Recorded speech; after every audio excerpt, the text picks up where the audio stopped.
There we go. Okay, perfect. We'll call our work session, the planning commission meetings work session to order at 30 p.m. on July 15th, 2026 in the city council conference room. And we're going to talk about some of our agenda items. Because we really don't have a lot, but the two things we have are. I don't know if Aaron was planning to join us or not to go over his. I know he's coming to the hearing, but Aaron. He's here. He's always been in it. Okay, no sweat. I'll talk about his. Hello. Hey. We're just getting started. And we're going over the items on the agenda mostly tonight for the work sessions. And I've got your slides up first, actually, from for the hearing, but do you want to use them to kind of explain to the commission? Sure. I'll go through it for you. First of all, this big, nice picture of the council. Yeah. Wherever you want. You want to just do it from here? That's okay. I'll just change places with you. Come on. I'll switch. You can also ask for his phone. Yeah. That's good. I left mine upstairs. Everyone's yelling. All right, so the item that I have on tonight is a result of kind of a collaborative effort that we've had between the city council and the neighborhood improvement team. The neighborhood improvement team is our code enforcement team. They are employees, they are civilian employees of the police department. And they go around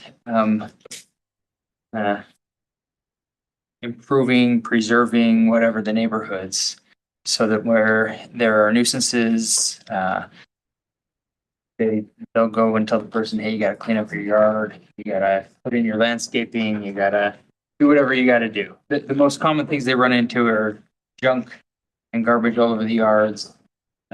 Landscaping is a big issue. Anyway, over the last year and a half, I've been working, kind of serving the liaison between city council and neighborhood improvement team to make policy changes in how they enforce, as well as discuss potential code changes. And so some of the code changes affect our zoning code. And so we're bringing them before you all to see, to get your recommendation for the city council. The first one relates to vehicles and driveways. Currently, under our code, you are not allowed. I can't highlight it. Darn it. Can you see my? Okay. You're not allowed to park, store, or leave any licensed or unlicensed motor vehicle of any kind or part which is an erect, junk, partially dismantled, inoperative, or abandoned condition. And then you're also not allowed to leave any vehicle that's unregistered in the driveway. And a lot of people don't know that. And so when they get told by our code enforcement officers, it's kind of a Sticky situation. yeah. And generally speaking, we don't want junked vehicles, wrecked vehicles, parked in driveways. That's a surefire way, kind of a crappy looking neighborhood, is to have a bunch of dismantled or junked vehicles in front yards. But we have city council members who feel strongly want that we should allow up to one unregistered vehicle for situations where, like, maybe a kid goes on a mission and they're not going to be using their car, and we don't want to have to register it and insure it and all that while they're gone. So we just leave it parked. There may be other situations as well, where it just, for example, recently I had a daughter that turned 16. I had a car that I sold 2 years ago, and I wish I had kept it and just left it in my driveway. Because now we don't have it, and they're a lot more expensive now. Anyway, so they want the city council wanted to allow one unregistered vehicle. They also wanted to allow one inoperative vehicle, so that if someone's working on an old project, they can do that, or if they're working on cars that they have, that maybe it's not even an old project, it's just looking down and they need to get fixed, so we haven't had a chance to do that yet, they're gonna be allowed to do that. Because or you have one. Registered and one inoperable or? Well, so the way the code is written is you're allowed to have one unregistered. It's not or, I think it's and. And, okay, so I could have two And. vehicles that I'm operating. One inoperative vehicle. So, but if a vehicle is both inoperative and unregistered, It counts as both. Yeah. Got it. Okay. that's your one, right? Okay, so, you know, and I guess if you did have one that's registered but inoperable and one that's operable but unregistered, that would be okay too, right? Anyway, the condition though is that you can't have it suspended on blocks or jacks, no body damage, not accumulating dust, dirt, or debris, no visible junk parts or tools accumulated nearby. Again, we're trying to keep it from looking junky and nasty. So, that's a change in our code at the request of the city council. The second change here is less of a change. It's not really a change in our code. It's more of a clarification. So currently our code prohibits parking in any area required to be landscaped by city ordinance. So people will park their trucks out on the grass and the code enforcement officers will go up and say, hey, you need to get that off of, that's not allowed to be there. It'll turn into an argument about whether that specific area has to be landscaped or not. In our code, landscaping is required in the front yard and in the side yard adjacent to a street, so like on a corner lot. And so we just put this in the code to make it very clear. If you're not on a driveway, you can't park your vehicle there. It needs to be on a driveway or on this gravel parking strip that's described in our code. So Backyards are not included in this, so correct? backyards kind of have their own rules. I don't think we have any rules about operable vehicles in backyards. You are limited to 2 inoperable vehicles in your backyard as long as it's behind an opaque fence.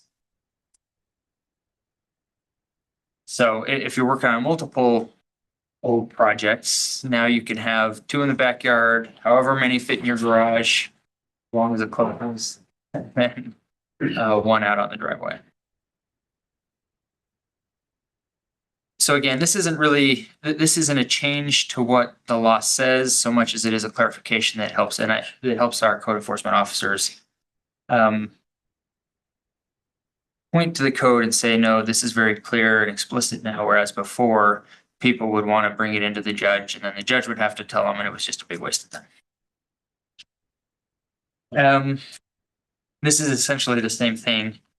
Where we have a code that says it's unlawful to place any trailer house, mobile home, or travel trailer on any lot in the city for human habitation. In other words, we don't want people living in trailers out on the driveway or even in the backyard or anything, right? It's not sanitary. It's ugly for the neighborhood. And so we're just adding the other things that people argue aren't the code yet. So RVs, camper trailers, and campers. Again, not in our view so much of a code change. It's just a clarification, a way to make it easier for them to enforce. Sprinter vans are, where do they take those? Because they're kind of a different class.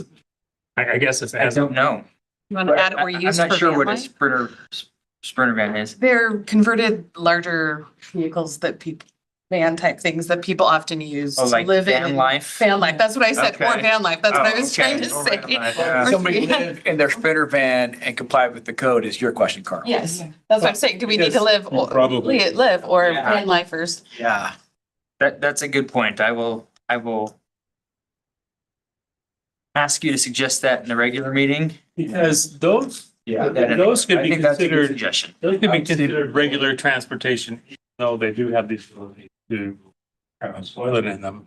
But they're considered, they're a van, right? Would you say any van converted for Habitation. habitation? I might say any motor vehicle. Or many board, Yeah. yeah. I'm just- I mean, I had a custom van back in the 90s that had a bed in the back and, would they consider that?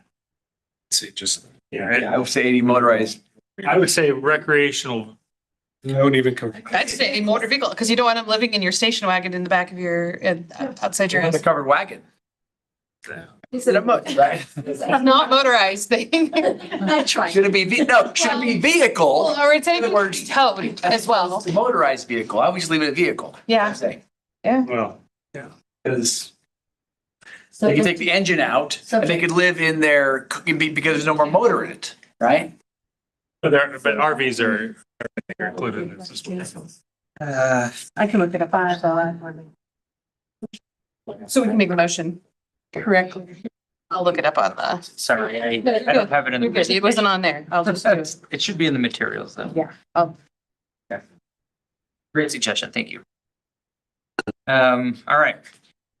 The next one, again, is more of a clarification than anything, and that is moving in storage containers. I think the city agrees and acknowledges that these have utility, when you're moving in and out of a house, especially, whatever. But our code enforcement officers were asking for a specific time limitation for people to be able to have them parked at their house when they are. Because they go to someone's house and say, hey, you have to move these. They've been here for a month. They just say, well, it's not permanent. I didn't install it or I'm not maintaining it. It's still temporary. And it's like, well, how temporary are we talking here? So we put in a limit of 15 days, which seems reasonable to move in and out of storage. I just have one situation in front of my own neighborhood. We had an older couple that were out on vacation. When they came back, the entire basement had flooded up to the windows. So they had to bring in the construction crew to take care of it. Because it was such a heavy rehab, they did have a couple of those pods on their property for upwards of 8 months while they were literally demolishing everything on the inside and rebuilding the home. So you might just want to have something in there for like pre-existing or reconstruction or something. You have an active building permit. I believe we do have one set up that they can have storage for, I believe it's a year if it's a construction site. So that was my only thought. So that, I think that is Would covered in qualify our for that. code. Okay. Yeah. That was my only thought. Because I was like, they didn't get it done in 15 days. Yeah, of course. Yeah, that's a little bit different situation there. No worries. Okay, I just wanted to. I know a lot of times they'll stage all the furniture and everything into one of those, what they're doing, to get them out of the house, even without a disaster cleanup, like you're talking about, just a regular reno. And so Yeah. they need something to store their appliances and everything in, so.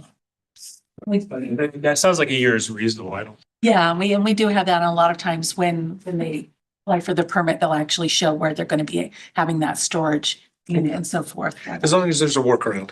Yeah. Yeah. Good. That's it. Those are the changes that affect our zoning code related to our code enforcement.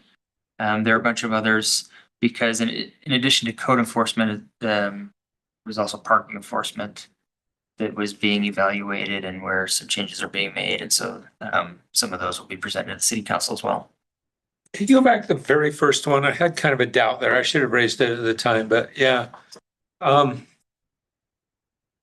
Let's see, one inoperative vehicle may be parked on the driveway. Only if the vehicle does not have flat tires and not suspended on blocks or jacks. Has no body damage. I wondered about that one. I mean, so flat tires, that's easy to interpret. Not suspended on blocks or jacks, that's easy to interpret. Body damage is harder to interpret. That's a really broad category. Were there legally licensed cars that are driving I was thinking the same thing. body damage? Right. Yeah, well, I would say that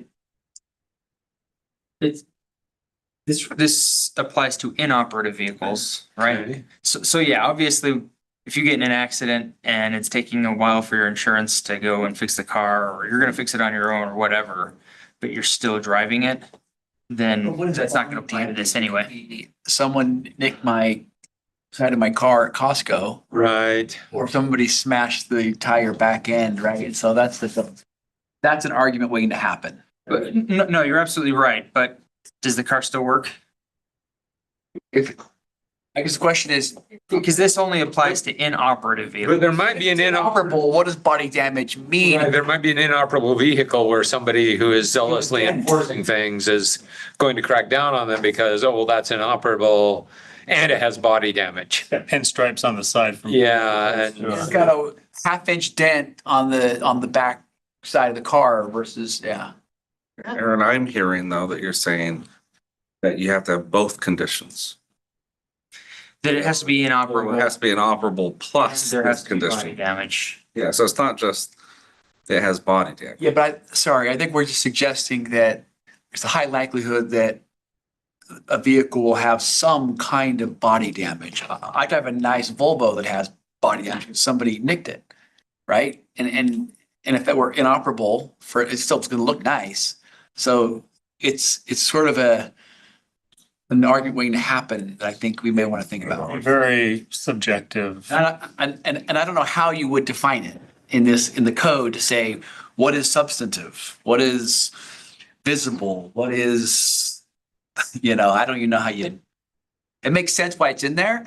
I'm just thinking of enforcing that, the argument that may ensue and how you really define that. And if the neighbor feels abused by the enforcer and is nitpicking because he can say, hey, you've got a 1-inch, dent in the left corner of your car. But as long as it operates, that one, the ordinance. but if it's inoperable, Even it's that- inoperable. Still looks nice. You not talk over each other, number one. Number two, Gary wants to say something and then I will call on you if you want to speak. Welcome to the wild world of codes and laws and enforcement. And one of the important things to remember is most codes that you write, they're not a mathematical formula and you put in the variables and out comes the correct answer. There's interpretation and a reasonable approach. So in the situation where it's, a scratch in your Volvo, but your Volvo's inoperable, and you get a ticket on that, really? Is that really a concern that we have? If our police force is out wasting their time on that, that's a whole other issue that the police chief has in mind. And the courts would look at it and go, oh, come on, that's ridiculous. And not doing it. So in any code that you have to have some ability for discretion and rationality to come in. These things can't be done with mathematical precision that everybody will agree. Anybody who gets a ticket, they will say, oh, come on, this is ridiculous. How many people get a ticket and say, yeah, you're right. Yeah, I do have garbage and junk in my front yard. Yeah, good job. As a former prosecutor, I've stood in court with people facing a minimum mandatory of 5 years in prison, if not the rest of their life. And I would rather deal with that than the situations we're talking about, because people get more upset over this stuff than they do facing life imprisonment. And so part of this is, just keep that perspective in mind as we go through this. We do have to have some rationality and discretion on the part of officers. And one thing, frankly, that I think you might want to have is ordinances written a little tighter, a little closer, but administered rationally and reasonably. Darren? Yeah, that makes a lot of sense to me. But it still strikes me that body damage is not like the other things on that list. Because if it is inoperable because of the body damage, what you were saying is that somebody can't fix that. And that seems wrong to me. You can fix an engine problem as long as you don't put it on blocks, or you can fix an engine problem as long as the tires aren't flat. But this is saying you can't fix body damage in your own yard. And that seems like a problem to me. Yeah, so to address that, I would say you can put two inoperable vehicles with body damage in your backyard behind a fence. You can put as many as you want in your garage. And part of the genesis, I think, where this came from is people don't like their residential neighborhood front yards turned into a body shop. I think that's kind of the issue. Now, whether that's a good approach or not is a separate issue. You are still allowing people to turn their yards into a shop right here, right? Because you were saying an inoperative vehicle, you can park one there and work on it. But not an auto body shop, maybe to fix the engine. So I would say that there is not much difference. And that's fine. But I'm just saying that's kind of the distinction. And I think you need to think about, is that a reasonable distinction? I don't think it is. I think if somebody wants to fix some body damage on their car, that is no different than somebody wants to fix an engine problem in their car. I think we ought to allow both if we're going to allow. Jeff, did you want to say anything? It's great points, and I think that I largely agree with their statement that it's better to write it tighter and be more reasonable in how it's enforced. I would argue that it would probably be even helpful, though, to suggest maybe it's substantive body damage. And that's still as someone's discretion, but at least it makes it harder for somebody to nitpick if we're going to go that way. But I do see Darren's points as well. Matt, did you want to say something? I'm sorry, I didn't, yeah. Okay. And I'd just like to point out as well, just as a practical matter in terms of enforcement, vehicles don't have signs on them that say this is inoperative or it's not, right? Usually when a code enforcement officer is going to enforce something like this, it's because there's this other indicia here as well, like dust, dirt, debris, parts, tools, whatever, that people are just leaving out in their driveway and making it look trashy. And so anyway, it's a complicated issue. It is. And I know that there are strong feelings on all sorts of different sides. And so it is what it is. That's actually kind of why we're making this change, is because there were strong feelings that someone should be allowed to park a vehicle that they're working on in their parking lot, whereas the city historically has not ever allowed that. And, I think the intent is it's like someone's front end is smashed in, it's gonna be a branded title, it's just, junkyard material anyway, and it's in your driveway. Obviously, I think the neighborhood would not like to have that in there, but again, I think reason's gonna prevail on this, and I think a judge would say the same thing, says, are you crazy? Just because they have a little, pinstripe or swipe side, small side swipe on the door. I would imagine that the justice court's just gonna rule in the favor of the citizen, but that would be, I hope that would be the case, so. Darren? Again, that wouldn't be my point. My point is that we're allowing some kinds of car operation, not others, and I don't know why we're discriminating. Body work on their car. That doesn't make sense to me. Can I just say, I was gonna say, Lene. so I think the issue is what has been seen as parts cars. We're just purchasing a car, a damaged vehicle, inoperable, and using it for parts for other repairs, either selling or on their own premises in the garage. They have a car they're fixing in the garage, and then they have one of these outside. So I think it was to kind of rein in the junker. Not to your point, your version, and and once again, then we come to the intent, the police officer's discretion. Yeah, and again, this ultimately was the result of a compromise of bringing different viewpoints about whether we should allow this at all, to what extent, and that kind of thing. So. And remember, as planning commission, your job tonight is to look at this stuff and ultimately make a recommendation. Some of you may think, no, it doesn't make sense. Some of you may think it does make sense, or come up with a different idea or a way of looking at it. Good discussion. Yeah. Yes, appreciate that. Any other questions or comments about any of these code changes? Okay, thank you. Well,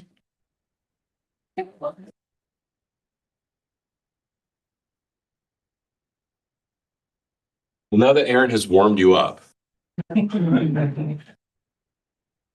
let's talk about the detached accessory dwelling unit. We had some time in work sessions to go over some of the main kind of components that we wanted to see and what would satisfy the state requirements. And I think the draft, we have made a couple of changes based on some reviews of the draft that were done, that went out. They didn't change any substance really. They just changed some of the orders of things. We'll kind of mention that as we go through it, okay? And if at any point, if you want to talk about something, just stop me and we'll talk about it. In the draft that you've all seen now, that what we ended up saying, what we ought to do is take 2269I. That's right now existing in the code, and that is accessory apartments. That's a long-standing code that Orem has had. Orem's been doing what are essentially ADUs long before the rest of the state got on board with this bandwagon and said this is a way to solve housing problems. Orem's been doing it a long time. They just call them accessory apartments. Replacing that with this new section 22611 at the end of the same article puts them both in the same place. The detached units that we need to allow under the new state code and the accessory apartments that we've always allowed, and we get to rename them ADU, accessory dwelling units, attached accessory dwelling units. So it makes more sense to people that do different kinds of basically the same thing. Does that make sense? So we will, what that means then is we'll be striking 22699 in its entirety and replacing it in 22611. So the whole thing will look like one giant red line, but there aren't a whole lot of changes to how we treat attached accessory dwelling units through apartments. There are a couple though. So just because it's public hearing tonight, even though you guys have seen this, why we're doing this before, I want to, just for people that are watching or anybody that sees it in minutes or whatever, I want them to be clear on why we're doing this. The state code requires that we do it, and they've given us certain timelines and things that we have to do by October 1st. We have to have implemented something, or they just become allowed the way that they are stated in state code. There are three kind of goals to making this change that we've kept in mind as we started drafting and working with all of you to go over the kind of the big components. The first is to just meet the requirements of that state code in their minimum requirements. The second would be to keep as much of the substance of that longstanding regulation for those attached ADUs as we could without modifying that, because that's not what we're trying not to muddy the water of getting this done in time for October 1st. And third, to combine those existing regulations so that they're with the new ones, so that there's easy to find and it's clear what's going on, because some things apply to both. So to not be too repetitive. That make sense? Those are the kind of three goals to keep in mind. Remember that under that state code, there are three big shalls. They've got to be allowed on single family residential properties that are at least 11,000 square feet. They've got to require compliance with building, health, and fire codes. And they've got to allow for there's got to be some sort of allowance for a legally constructed accessory structure like a garage, like a detached garage, to be converted if it can meet the setbacks that we're requiring, setbacks and height and other things. And then there are some things that we can't do. We can't make it a conditional use permit. I know these are all reminders, but I'm just going to be really quick, I promise. We can't require setbacks that are so egregious that it's just impossible or way too difficult to do it. And we can't require more than 2 spaces, extra parking spaces for something bigger than 650 square feet, and no more than 1 for something smaller than 650 square feet. And we can't require things that are in conflict with 102618, which doesn't allow you to make design requirements. Like you have to have stone, or you have to have thatched cottage roofs or arched windows or whatever. So we don't get to do that. So we've avoided those things. And here's what we're suggesting in the draft. So it's really kind of in 3 parts, this whole deal. And the first part is what applies to both the new ones, the detached units, and the existing stuff. They've got to be allowed on residential properties that are subject to the restrictions of this section. That's important as a statement because, for example, our detached ADUs have to be allowed on anything 11,000 square feet or greater. No zonings get to be attached to that. But that was not the case when the state mandated attached ADUs. So those have some restrictions, and we currently don't allow them in R5 zones. We're not messing with that. That's still in that code. So they're subject to the restrictions of this section. And then only one in this very first statement, we had actually, Aaron sent some edits this morning. We'd actually already talked about that and decided to move statements about having only one and only one of each of either kind to the very beginning. So it was clear right from to whoever's reading it that you're not one of each. You're just like with the inoperable vehicles and your others. So many parallels. We're very much the same. But anyway, you get the meaning. You get one unit or the other on anything associated with a primary dwelling. Again, there's some questions about whether or not these could be done on lots that have that are multifamily lots. So the state mandate is for single family zones, properties that would allow a single family zone as a permitted use. So your non-conforming parcels, your non-conforming uses, and your multiple family units that are non-conforming to the zone that they're in, they're not eligible. So if there's a duplex in the R12 zone and it's 14,000 square feet, it doesn't matter. They don't get an ADU attached to that duplex. Does that make sense? Okay. So primary, and then we do some definitions as well. So we defined accessory dwelling units, meaning a single family dwelling, which is subordinate to the primary dwelling on the same lot or parcel. Primary dwellings mean a single family detached home permitted by the zoning of the lot where the parcel where it is located. And 3, attached accessory dwelling unit shall mean an accessory dwelling unit that is contained within the footprint of the primary dwelling or attached directly to it. And 4, detached accessory dwelling unit shall mean an accessory dwelling which is separate from and subordinate to the primary dwelling on the same lot or parcel. Such a dwelling must be placed on a permanent foundation and connected to all utilities. So again, you don't get to park a trailer in the backyard and say, this is my ADU, it's my detached ADU. You can't bother me. So that first part is common to both definitions and purpose. Part 2 are those existing longstanding regulations for accessory dwelling units that are just attached, those accessory apartments. Again, not allowed in R5, and this is just a quick overview because we didn't change anything of any substance here. Not allowed in R5 zones or PRD zones. They have to be owner occupied, that's required. And it's, there's a big long list of what constitutes owner occupancy. That's another thing we need to talk about, and we will here in just a moment. And there's also a big list of what constitutes an owner of a property, and we kept that all intact. I didn't write that language, so I didn't feel comfortable changing it. Somebody put a lot of thought into it. That person was probably a lawyer, so I figured I'd leave it alone, and we would just transfer it over. They need to be located inside the footprint of the primary home or attached directly to it, for the definition. Parking is required for it in addition to the primary dwelling parking. You wouldn't think you'd have to spell this all out for people, but you do. Otherwise, they say, oh, no.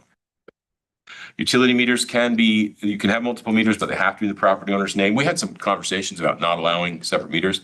That's how they'd solved it, and I've gone with that since it's already part of our code.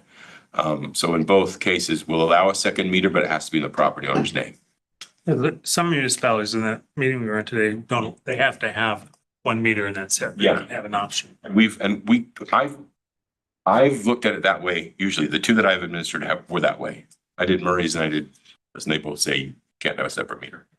But we already allow it. So we have a bunch of ADUs that already have separate meters as long as they're in the property owner's name. So I thought that would be better to stick with that program. Just real quickly again, what's R5 and PRD? R5 is a residential single family 5,000 square foot minimum lots. Okay. PRDs are planned residential development. So they're kind of like PUDs or especially they'll be like smaller lots or attached units. Okay. PRDs is a special ordinance. Yeah, I was gonna say the PRDs, they're kind of small planned communities that Yeah. have multiple units. Thank you. Yeah. Thank you. So the key there, I think, is the side setbacks are 4 feet usually. The what? 4 feet, your side yard, Ah, and your backyards can be much, much smaller. And PRDs have their own set of rules, like how high they can be, if they can have basements or second stories or. okay. Thank you. Good question though. Thanks. I I gotta skip appreciate over some of these acronyms. I should. These zones. Ask, always ask. And then let's see, where's that? Utility meters. Does that make sense then? Carl? Yeah, that's great. Yeah. That's kind of where we're at with it. Entrances to the ADU are not supposed to be on the same facade as the entrance to the primary dwelling or facing any streets to keep it from looking like a duplex or impacting kind of the character of the neighborhood. Permits are required for all the work and rental dwelling licenses are required. So we make you get a kind of a business license for having an ADU. Hmm. Okay. Any big questions there? We didn't change anything in substance of this. We just transferred it over and we did reorder a couple of things. There's a statement in that existing accessory apartment code that says, hey, nothing in this, it's kind of buried in the middle of it. Nothing in this shall be construed to mean that you can have more than one family occupying a single unit. And we just moved that to the purpose statement, saying that's not the intent here. But other than things like that, we might have moved, but really no changes to those attached ADUs. Biggest change was calling them attached ADUs instead of accessory apartments. Part 3 are the regulations for detached accessory dwelling units, and that's in subsection D. So these would be permitted uses for lots that are at least 11,000 square feet. There are approximately 5,800 single-family residential properties that are at least 11,000 square feet in Orem right now. There's a size restriction, minimum of 200 square feet, never bigger than 50% of the primary dwelling, and then size goes up according to your lot size. So anything between 11,000 and 13,000 square feet, 850 square feet is your maximum. 13,000 to 15,000 square feet, you get 1,000 square feet maximum. 15,000 square feet lot and above, you can do 1,200 square feet for the unit, the detached unit. It doesn't seem huge, but when you start looking at ADU plans, no one's going to get really excluded. There aren't a lot of ADU plans that are bigger than this. This is pretty. Well, 1,200 square feet would just be a starter home size with. Yeah, it's a pretty good sized unit. You got a half an acre lot, you can put a pretty good ADU back there. Percentage of your house is big. Yeah. Very too small. True. In this case. Your big house, you can. Classify which one's primary. So what about living quarters above a detached garage? We wouldn't allow that because we don't allow them to have 2 stories. Yeah. So if you turned your detached garage into an ADU, into a detached ADU, it wouldn't work. You could, but it couldn't be the garage and then the upper floor because we don't allow a second story for a detached ADU. So for Or we wouldn't. residents who already have that, I assume their grandfather, because I can think of 2 neighbors that have that exact scenario. They may be grandfathered and they may have done it without any permits. Because, right, but again, they must have, there's one place in the city, there's one zone that allows guest houses. So unless it might be in that zone, I don't know. But otherwise that wouldn't really be allowed, no. Because we didn't allow detached accessory units before right now. So The one is not attached by any type of, what's the? breezeway. Yeah. Breezeways don't count for attaching it anyway. It's specific in that code. It wouldn't count. So it probably was done without. So you can turn them in. Number is. And we can turn them. Hopefully they could turn it into a conforming detachment. A lot of ADU ordinances did start by trying, like with the purpose statement. In Murray, when we wrote ours, it was to try to bring into compliance a bunch of existing illegal situations. So the initial code was written to try to bring in as many of them as possible and just get people to do it right. So we could put them through the building code process and make sure people are dying in basements with egress windows and things like that. So there's an impetus for that. But okay, does that make sense? So you wouldn't be able to do it because the second story rule that we've written in this proposal, you can do whatever you want, but what's written here would say no. They could use the garage if it met codes, but they'd have to turn the garage into the unit instead of keeping the garage and putting it in. All right, height restrictions. To wit, no second stories. Single stories, maximum height 20 feet for pitched roofs and 14 for flat roofs, and no taller than the primary dwelling. We've written in to allow loft space to encourage the smaller units, as opposed to expanding that footprint to use lofts for bed space and things, for more studio units, and then requiring no exterior balconies. So there's no mistaking the fact that we don't want people crawling out of this. If this were a window, crawling out of this window onto a balcony or something. No. So we would say no balconies and loft space. Does that make sense to everybody? Any questions about the height? These would be maximum. I just said maximum height in the slides for ease of definition. This is the maximum height of the highest point, the same way that we do homes. Okay. Part 3 goes on, setbacks.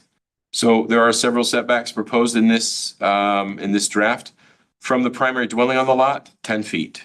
From any dwelling on an adjacent lot, 20 feet. From any interior property line, that would be a side or rear lot, 10 feet.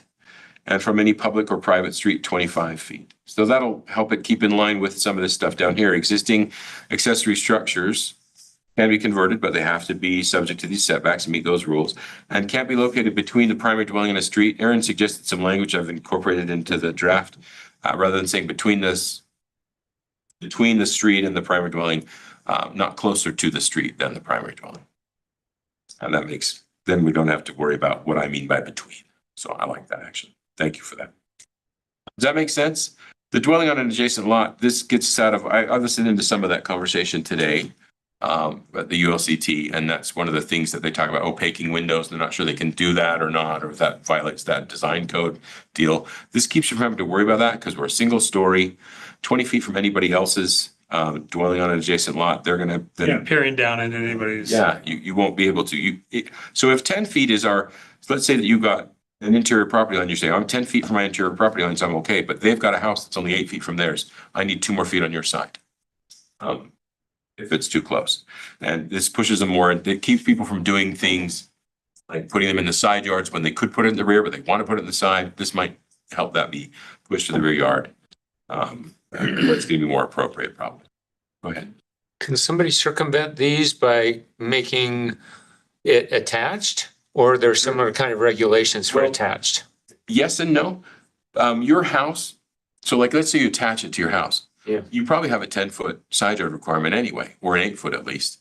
And so does your neighbor. So your houses are gonna be 20 feet apart. So if you attach them, this is gonna mimic that. Okay. And you may or may not, benefit by attaching it, but you'd be the same kind of distance away. That's what it's trying to do. Same kind of, thank you. Because that same kind of way. Just for clarification again, like if you added onto the back of your house and your house was 25 feet from your property line and you wanted to add the 10 feet in, you have to still make sure gotta that still you're make hitting sure all of It's these. gonna go through the whole building code process, to Yeah. get the building permit, Yeah, regardless of what the intent of the use of the space is. It's Exactly. gonna have to Okay. match that. And then if they wanted to turn it into an ADU and if the Have shot themselves in the do foot. that, Yeah. A lot of builders are really conscious of this, not detached stuff, but at least building with the thought of creating an ADU inside the house later on. A lot of floor plan that way right now. Okay, anything else on setbacks? I'm sorry, can I ask? Yeah. good. Is this from the state? The setbacks are not, the state did not mandate any setbacks. So if we don't impose setbacks, then they I were, think the communication from the council had been that we want to maintain current protections from the backyard neighbor. So if you're doing 20 feet from the house, from a dwelling on an adjacent lot, that's just their backyard. So Yeah. my neighbor could still put it closer to my house than to his. he's got to be 10 from his, right? So he's got to be at least 10 from his house. He could put it 20 feet from your house, but he's got to have 10 on his side too. So 20 feet from your dwelling doesn't trump the 10 that's got to be on his side. Right, and maybe I said that wrong. I mean, the expectation was when we built my house, his house, we had a 40-foot buffer, Uh-huh. expectation of a 40-foot buffer. Because the 20-foot rear yards on both sides. Yeah. Now, whether that house goes right to the 20-foot on either side, who knows how big the lot is, Right. right? So what I understand the conversations were is we felt like that was a issue that everyone had agreed to when they moved, this is kind of the property rights on both sides of the fence thing. Yeah. So if someone wants to move into that buffer, that just was not appealing to the council. That if you want to build a detached unit, it should impact you and not your neighbor. Okay, so you'd be, in that case, then we'd be saying, what you're really saying is we need to set up a different rear yard interior setback. I think your side yards look great, but the rear yard, it's just, oh, sure, I'm gonna make one of those and I'm gonna put it as far away from my house as possible because I like my privacy. But my neighbor doesn't get that 40-foot expectation of privacy. I see what you're saying. Well, and in that case, you would be reducing it to 30 feet. Because they have to be 10 feet on their side of the property anyway, regardless of what's happening on the other side. Taking away the 10 feet. So you're taking away, there's a dwelling unit 10 feet closer because you have a 20-foot yard. But are we is this changing current setbacks or is just using the same setbacks we already have? That would essentially say it needs to meet the same setbacks as primary dwellings do. Yeah, so they could have built your house 10 feet from the fence. The side yard. I'm talking about rear. No, rear yard. Yeah. Rear yard, you can go clear 10 feet from your fence in the backyard. If you're a corner lot. Yeah, if you're a corner lot, you can go, you can get that close to the fence already. If it's only the primary residence. Right, but I'm not talking corner lots here. I'm talking just your normal 20 feet is what's normal. In backyards. Yeah, corners are different. I Yeah. give you that. They're gonna be different. But I guess because you're using the dwelling instead of the property line, that's what is the issue, I believe. Yeah, I see that. I say that too. The only question becomes then, we can write it that way, or we can make changes that way. The question and the reason that I've drafted it this way is because I don't want to fall afoul of the state's mandate that it not be, what's the word? Unreasonable. Unreasonable. Unreasonable. Why is it We're mean, also, I don't know what's in their mind. to me, that's not. Our goal as a council is to continue with the same expectation of privacy as initially. I was just gonna say, and that's one of the reasons why we had the lot size restriction in the first place, because the more square feet you have, the more buffer you can create. And so with the 11,000 or whatever it was, square foot area, we're gonna have more of a backyard anyway, than where we can create that buffer. Yeah. And they can still build something there. You can always build an interior as well. And that is part of the discussion of why do we stay with the state minimum? Because we have no choice about 11,000, but wanting to go to larger lots as opposed to starting with saying, go down to a 10,000 or an 8,000 square foot lot, because there is more space to buffer. Do you care about the 10 feet from the primary dwelling on the lot?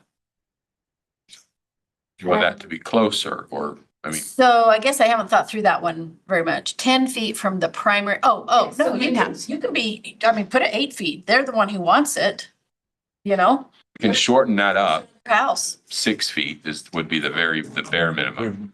Give them more But opportunity. to me, that's where their personal property rights come in. If they want to infringe upon their own dwelling, Personal space. then they're doing that. And we're protecting the space of the people around them. The current property rights.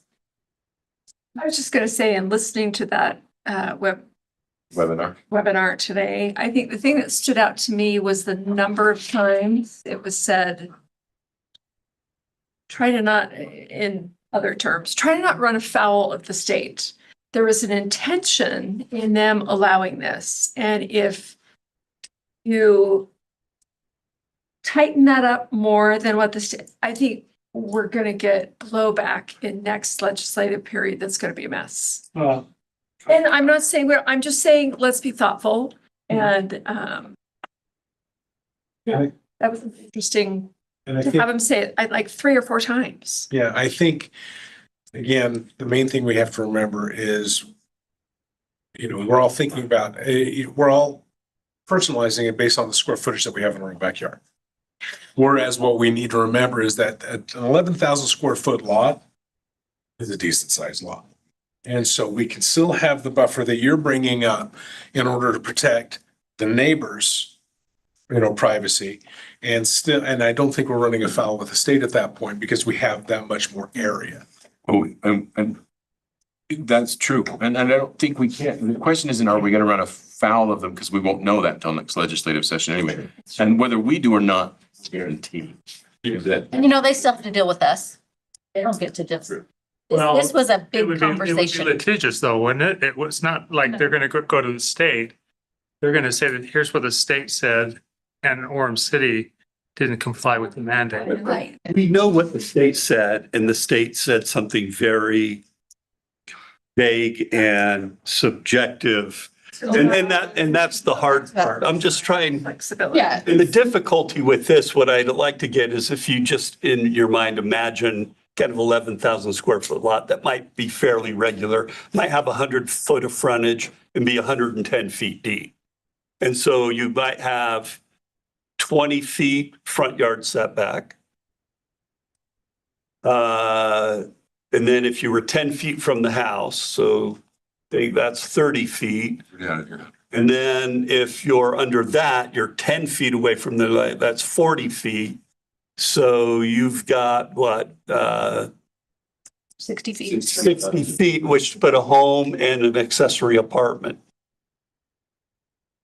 Or, but no, it'd be 100, 50 feet because we want to make it from the property line 20 feet, Yeah. the rear yard. Is that what you were saying? Because, yeah, Current standards. to meet that current standard. It would be 40. Yeah, but pulling back a little bit, and he's paraphrasing here, but I am sure it is this vaguely written, which is, it's required setbacks from property line or other detached dwellings that make it unreasonably difficult.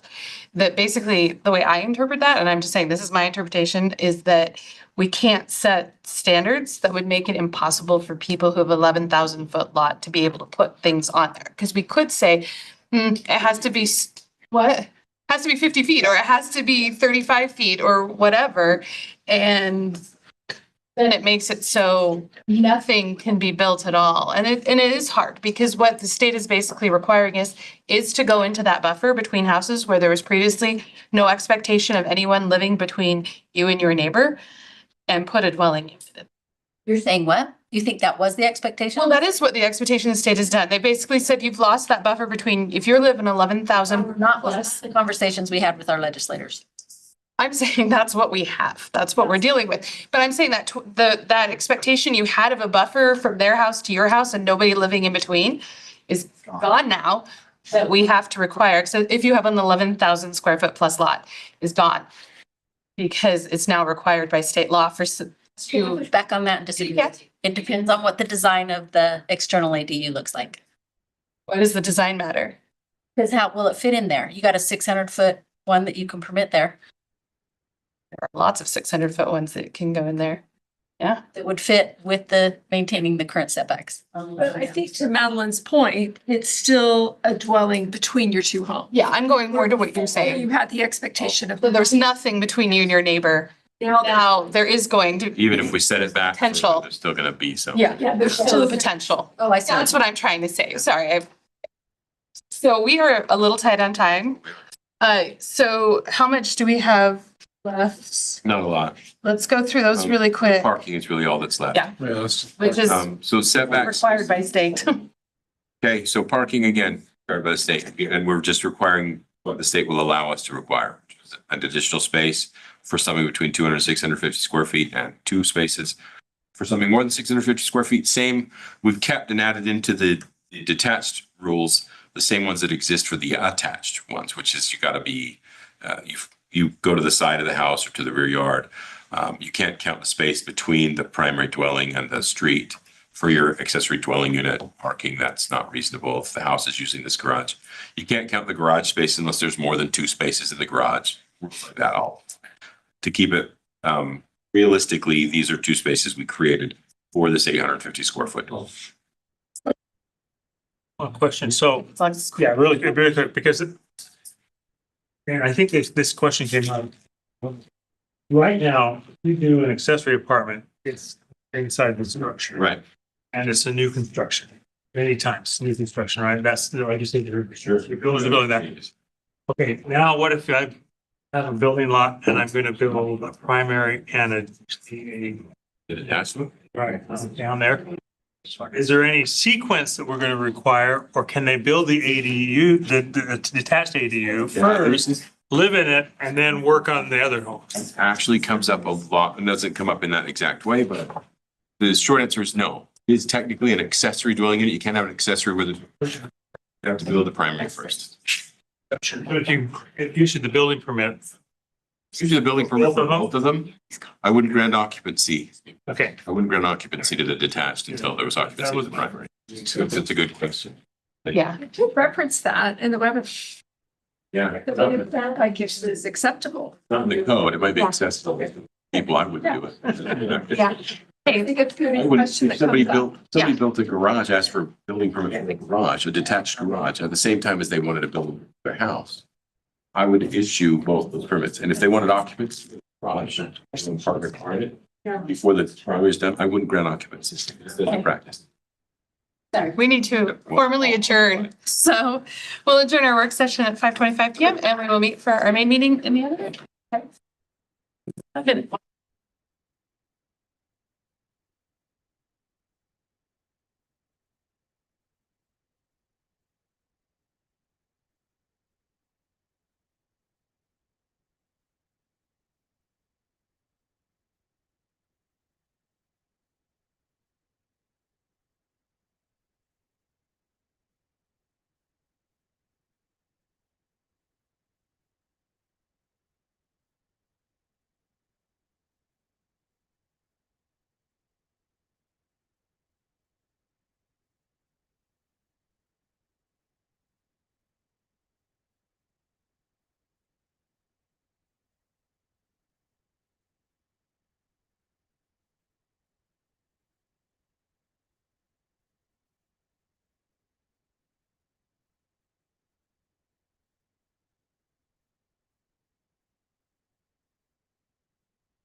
You say.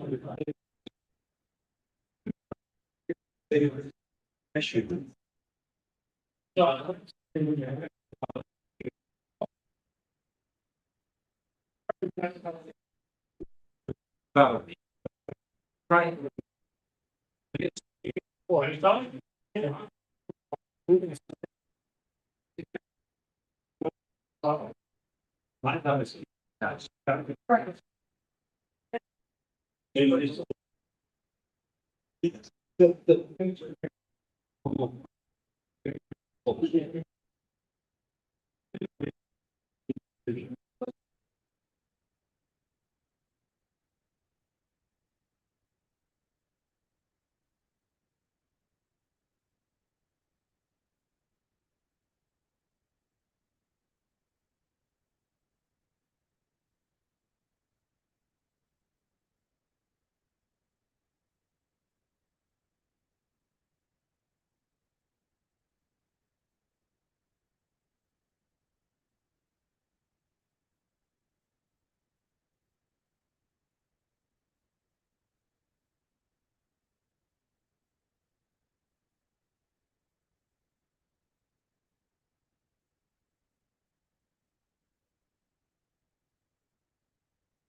Okay.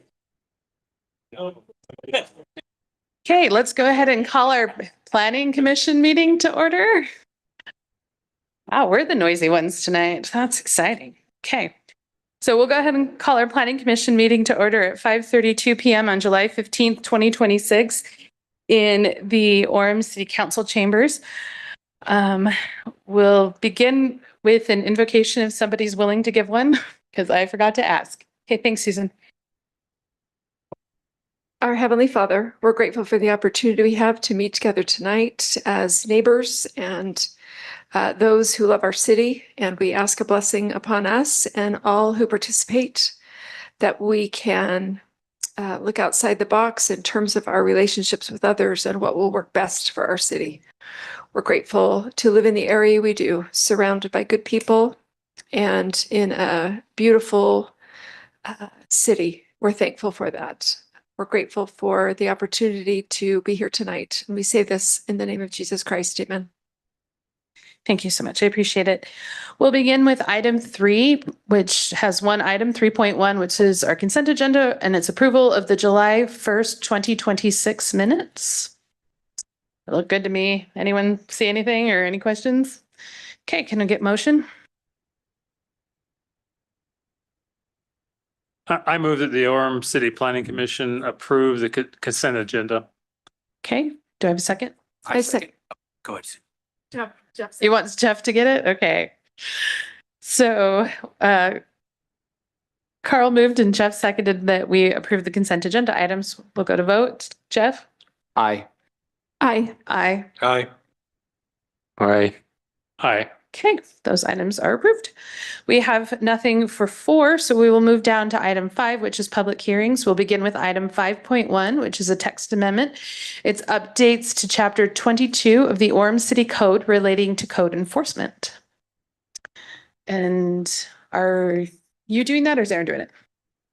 We're going to have our attorney Aaron come up and discuss it with us. Thank you. So as I mentioned in our work meeting, these code changes are a result of kind of a collaborative effort between the city council and our code enforcement officers to help code enforcement do their job better and to make some exceptions that maybe we want to allow people to use their property a little bit more freely, which brings us to this first change here, which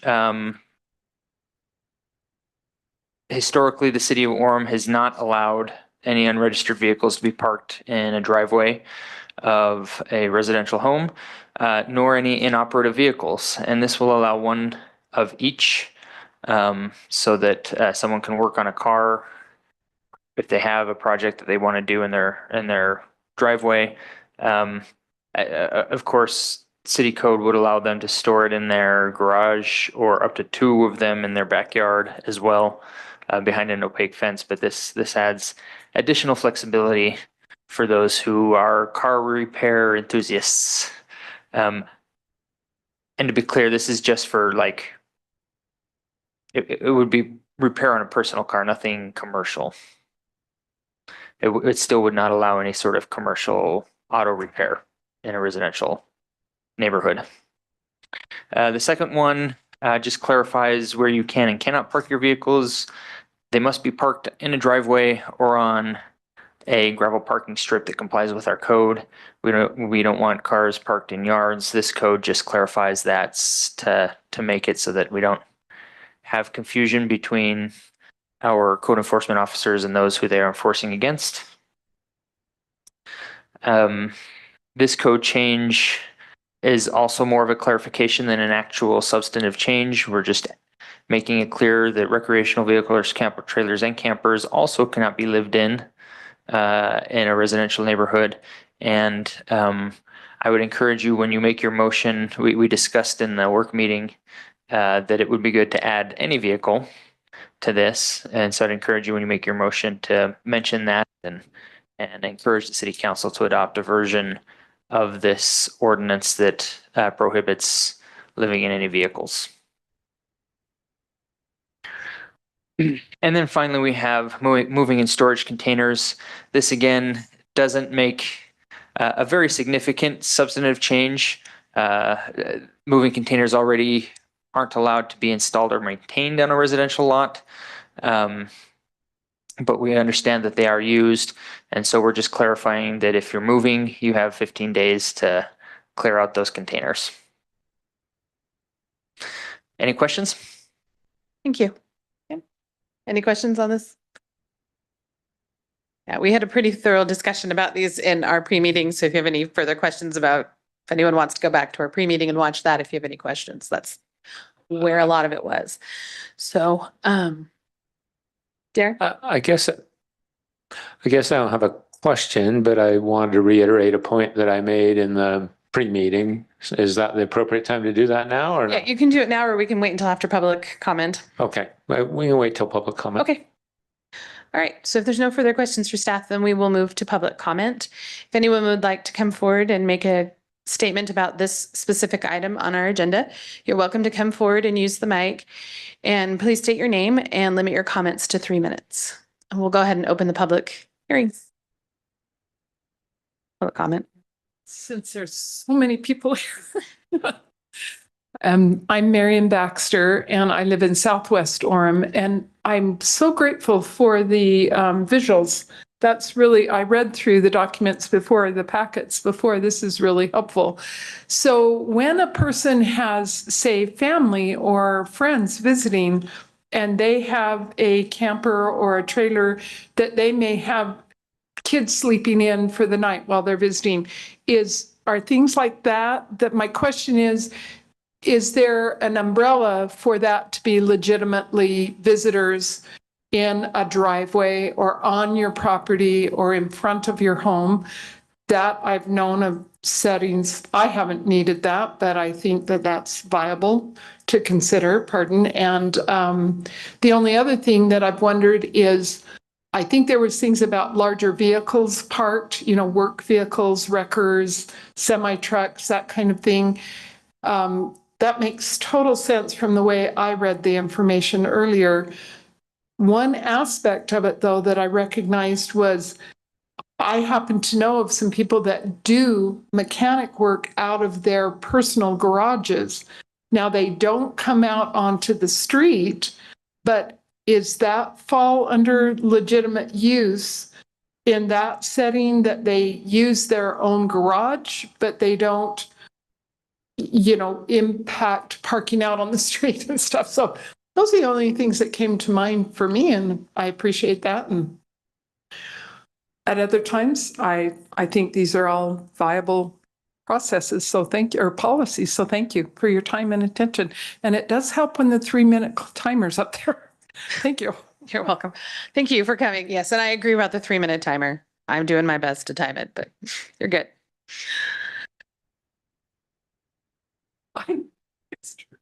I just said it's not like there's a ton of us. Would you like me to address those? When I close, Aaron, when I close the public hearing, you may. Just giving everyone a half second in case anyone else wants to come forward.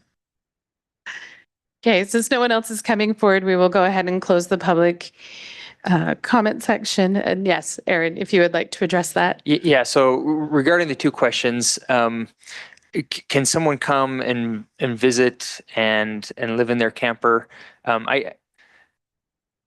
The ordinance refers to human habitation, which is more than just a temporary or transitory visit, right? But likewise, I don't think we would allow human habitation in like a tent in a backyard. But if you want to throw up a tent and camp in the backyard over the weekend with your kids, we're not going to do anything about that. If you have people that are living in a tent in your backyard, the city's going to address that. Also, as a practical matter, if such a situation were reported, what the code enforcement team will do then is send a notice to the homeowner saying, hey, you've got 7 days to not have someone living in that motorhome in front of your house anymore. And as long as the visit is less than that, then nothing's going to happen anyway. A warning always comes out first. Regarding doing mechanic work in a garage, if it's done on your own personal vehicle, or even, I suppose, arguably for a family member's vehicle or something like that, that would be okay. It cannot be done commercially. So if you're doing repair work in your own garage in exchange for money, that absolutely would be prohibited under our home occupancy code. Okay, thank you. Okay, Darren, would you like to make any comment?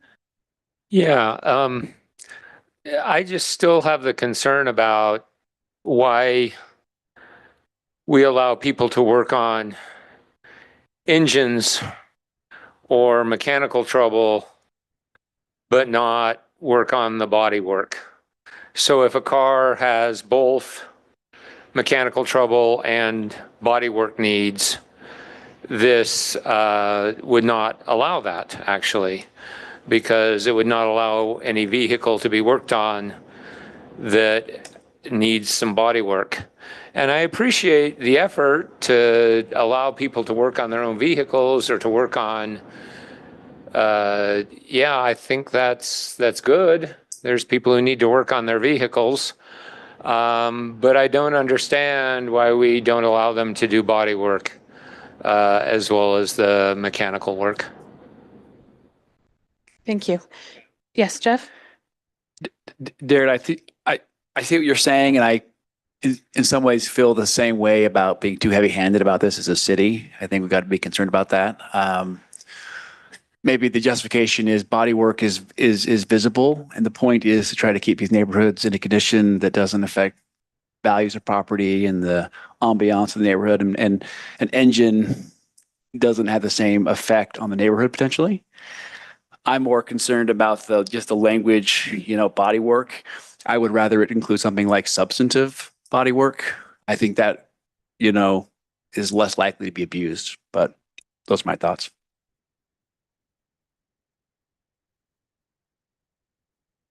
Susan? Not to change the subject, because we can certainly visit that more, but with the point that Marion brought up, would there be value in adding days? You could have someone live in their motorhome. Grandpa comes to visit. He can live in his motorhome out front because he's grumpy and he wants his own space for up to 7 days with that or something. Would that be something we would address here? I think that's a good question. Within our code, is there anywhere else that's not this? Because this is trying to address a certain thing that's separate from transient occupancy. I don't know that, I don't know the answer to that off the top of my head. I don't know. I'm looking at Jared, not saying anything, but, Family visiting, I don't know. we certainly, the city has discussed a camping ordinance and not adopted that. But it could make sense to say something like, a person can stay in an RV or something like that that's designed for a stay, for a period of 7 to 14 days. Most campgrounds give you a limit of 14 days. Maybe that's reasonable. I don't know. Darren? I like I'm also wondering if there isn't some kind of time limit thing that could apply to this, because I could see someone having an inoperative vehicle in their driveway for years. And that might affect property values as well.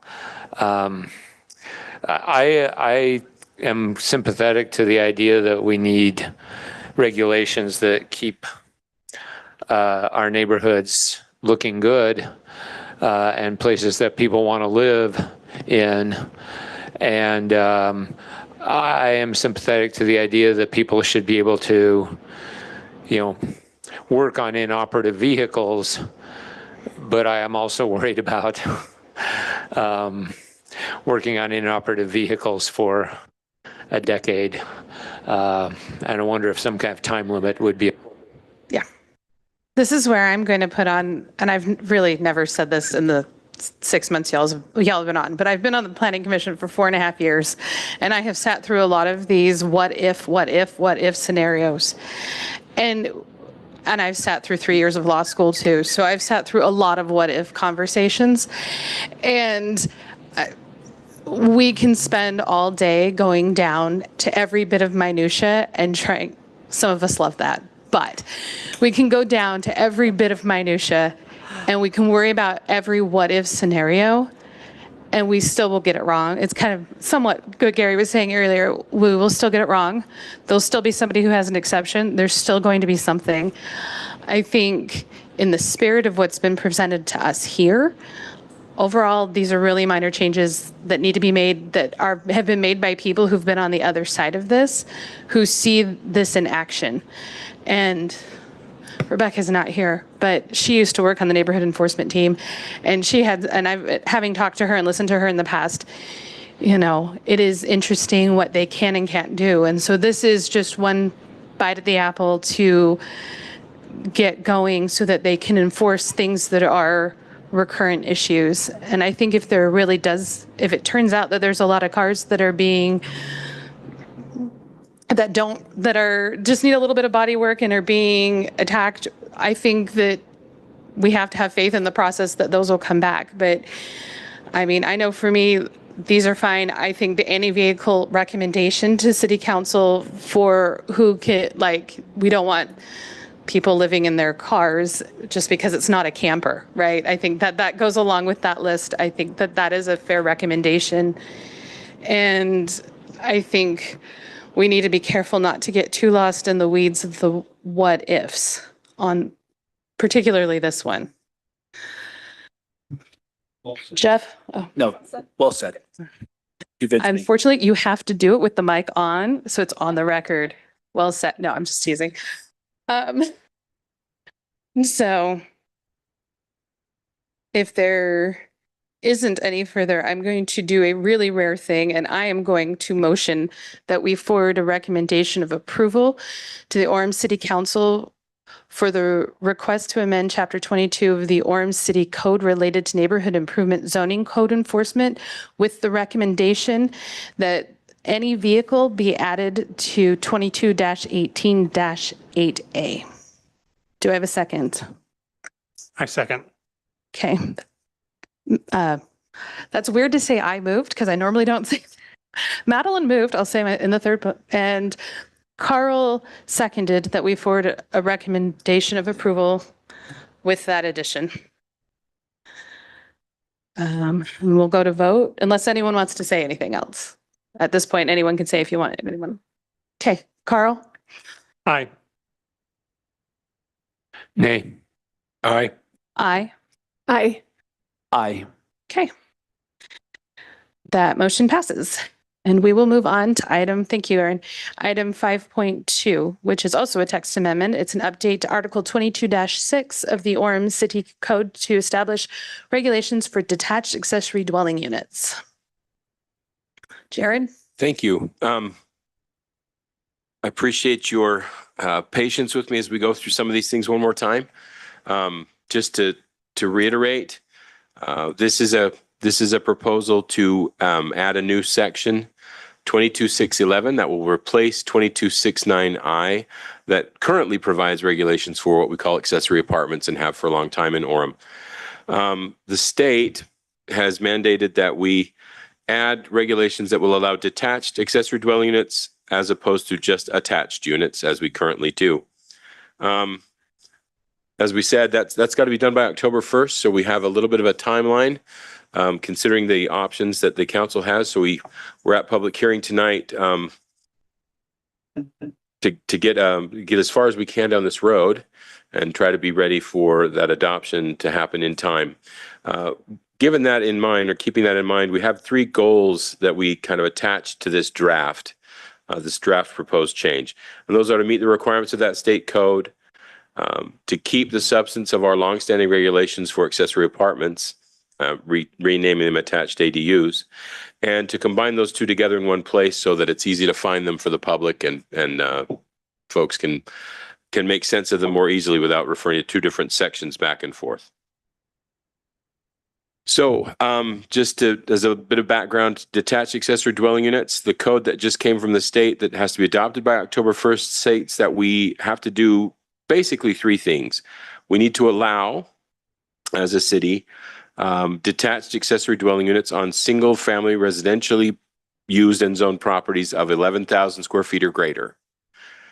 And I should have probably just stated for the record that detached units are, I guess we kind of covered that, didn't we? No question what detached are. We're going to talk about it in a second anyway. We also need to require that they're in compliance with building health and fire codes. And we need to allow for, there needs to be some sort of process for an allowance for other accessory structures, legally constructed accessory structures like detached garages, to be converted to a detached accessory dwelling unit if it can meet the setbacks and the building health and fire codes. So all of our standards that we're adopting can be applied to those kinds of structures, but we have to state that they can be converted. They shouldn't be prohibited from conversion. We're not supposed to require conditional use permits, so you won't see any of these things in the proposed draft. We're not supposed to require setbacks from property lines or from a detached dwelling that make it unreasonably difficult to add a detached dwelling unit accessory. We're not supposed to require more than 2 on-site parking spaces for a DADU. I'm going to shorten that. I vowed not to call them DADUs, as some people do, so I'll just say DADU. It'll be slightly longer, but not as long as saying the whole thing. Two on-site parking spaces for a DADU that is 650 square feet or larger. 1 space for a DADU that is less than 650 square feet. And we're not supposed to require design standards in conflict with 102618, and that's our That doesn't allow specific design standards, using stone, things like that. So it's easiest to understand what we proposed if you look at it in 3 parts in the draft. The first part is purpose and definitions, sections A and B, and they basically state the first 2 kinds of things that are common to both types of ADUs, that they're allowed on residential properties that are subject to the restrictions of this section. So you have different restrictions for different types, but they're all contained in this section. And that the intent is for there to be 1 ADU of either kind permitted on a single property with a primary dwelling. So if you have a primary dwelling and you already have an internal ADU, you don't get to apply for and receive a detached accessory dwelling unit, even if you can meet the other standards.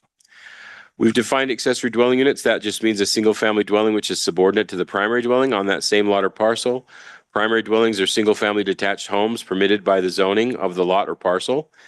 Attached accessory dwelling units, what we used to call accessory apartments, and under this code would change, shall mean an accessory dwelling unit that is contained within the footprint of the primary dwelling or attached directly to it. And detached accessory dwelling units shall mean an accessory dwelling which is separate from and subordinate to the primary dwelling on the same lot or parcel. Part 2 are the codes that are related to accessory dwelling units that are attached. That should say, yeah, that's correct. Section C. These are the codes that we brought over from accessory apartment code that we already have. And just some highlights from that section. They're not allowed in the R5 zone, and they're not allowed in PRD zones. Those are planned residential development zones. Good question in the work session. We're familiar with all of these acronyms, but they haven't come up a lot for us so far. We don't do a lot of PRDs anymore. There are a lot of them in the city, and they're not allowed to have accessory dwelling units of any kind. They are required for owner occupancy. The owner needs to live in either the primary dwelling or in the accessory dwelling. They're got to be located inside the footprint of that primary home or attached to it. And then parking is required for them in addition to the primary dwelling's parking. They're allowed to have separate utility meters, but those utility meters all have to be in the name of the property owner. Entrances to that ADU are not supposed to be on the same facade as the entrance to the primary dwelling or facing a street. We require permits for all the work that's done, and we require rental dwelling licenses for those units when they're finished. We track them all that way. That's the existing code that's been brought over mostly wholesale. We did move a couple of things to make it read better and rename them from accessory apartments to accessory dwelling units. The third part are the new codes that establish regulations for detached accessory dwelling units, or DADUs. So this part establishes that they're permitted uses on lots that are 11,000 square feet or greater. Just for interest's sake, there are about 5,800 single-family residential properties in the city that are at least 11,000 square feet. We restrict the size. First of all, they have to be at least 200 square feet. That lets us require the building permit, and they're never allowed to be larger than 50% of the primary dwelling. For lot sizes that are between 11,000 and 13,000 square feet, we have proposed a maximum detached ADU size of 850 square feet and 2 bedrooms. Lot sizes between 13,000 and 15,000 square feet, we've proposed maximum detached ADU of 1,000 square feet with 2 bedrooms. And 15,000 square feet, we're proposing an allowance of 1,200 square feet and 3 bedrooms, so slightly larger for the larger lots. Also in part 3, we restrict the height of accessory dwelling units the same way that we restrict height on a primary dwelling. Important to note, at first, it can't be taller than the primary dwelling, and it can't be higher than 20 feet for a pitched roof structure or 14 feet for a flat roof structure. Not taller than the primary dwelling. I said that out of order, sorry. We would allow loft space. I feel like that allows for a nice use of kind of smaller spaces like that. And then we're requiring that there not be exterior balconies, just to make sure we don't have additional problems associated with those upper balconies. We don't allow a second story. These would be 1 story only in the proposed code. Any questions on height? Also in this setback, we talk about setbacks. The state's requirements are that our setbacks not make it unreasonably difficult to place a detached accessory dwelling unit. So to that end, the current draft proposes the following setbacks. From the primary dwelling on the lot, setback at least 10 feet. From any dwelling on an adjacent lot, at least 20 feet. From any interior property line like a side or rear, 10 feet. And from a public or private street, 25 feet. Also, we would not, in this proposed accessory dwelling unit code, allow a DADU to be located closer to the street than the primary dwellings. We don't want them in front yards or in a corner side yard out toward the street. It needs to maintain that same setback as the house at least. And then again, detached garages would be allowed to be converted, but only if they can meet these kinds of setbacks. So. Parking is one of the final sections that we include. They do have to be located just like for the same regulations kind of apply for the accessory dwelling units that are attached, located behind the front setback. So front yard driveway spaces don't count. You pour something to the side and get around the back. 2 spaces verified for that primary dwelling, and then you need a space additional for the 200 to 650 square foot DADU, and 2 additional spaces for a DADU of more than 650 square feet. And lastly, utility services, we are allowed to require that they can show that proposed DADU can be served by the different utilities that are needed. So if there's a challenge getting it there, we don't have to allow a DADU to be on a septic tank, for example. They need to hook up to sewer, be able to hook up to water. Permits and licenses are required for the work, just like they are for the attached units right now. So we would require permits for all of these proposed DADUs, and we would require them to get a rental dwelling license, just like we do for the others. And that lets us track for example, the owner occupancy requirement in all of these. DADUs would have the same owner occupancy requirement as attached units do currently. And that is my presentation. I know we had some conversations about things in the work session. If we need to continue those, happy to try to answer questions. But Okay, thank you. Public hearing, so. Yeah. Any questions for staff?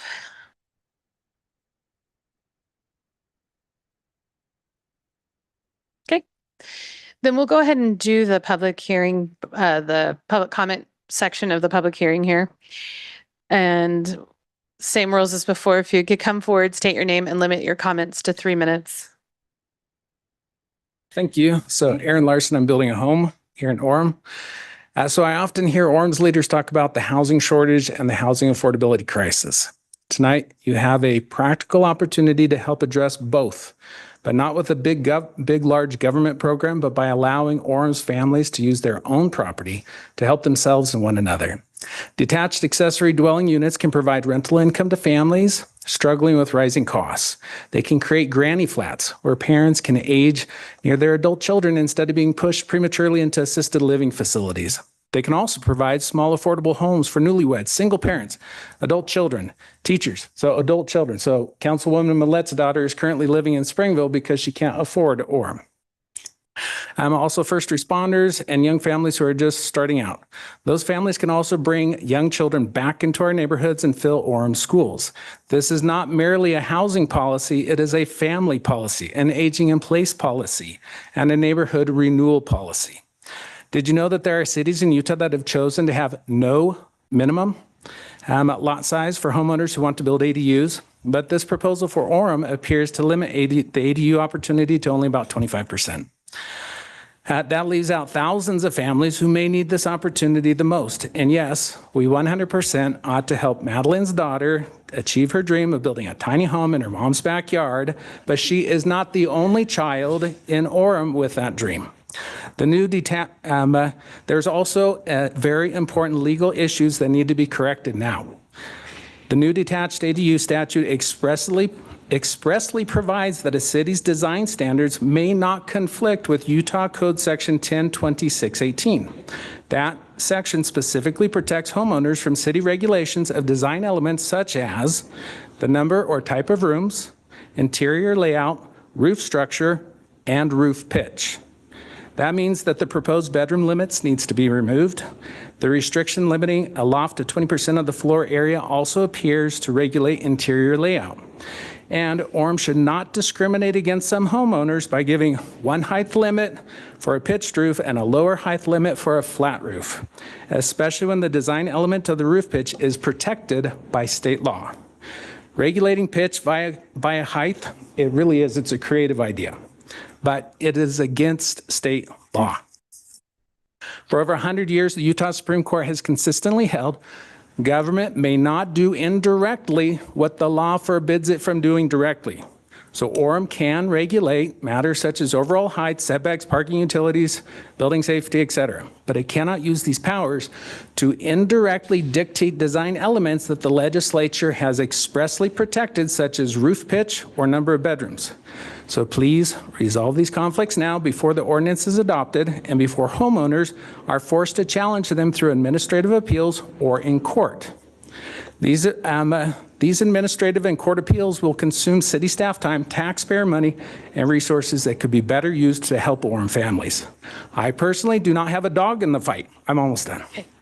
I already planned plenty of room for my family in the multi-generational home that I am building. I'm speaking because other families deserve similar opportunities. A former planning commissioner warned last year Orem should not become the People's Republic of Daybreak, where government dictates every detail of what homeowners can build. Orem is Family City USA. Please recommend an ordinance that trusts families, follows state law, and extends this opportunity to as many Orem families as possible. Thank you.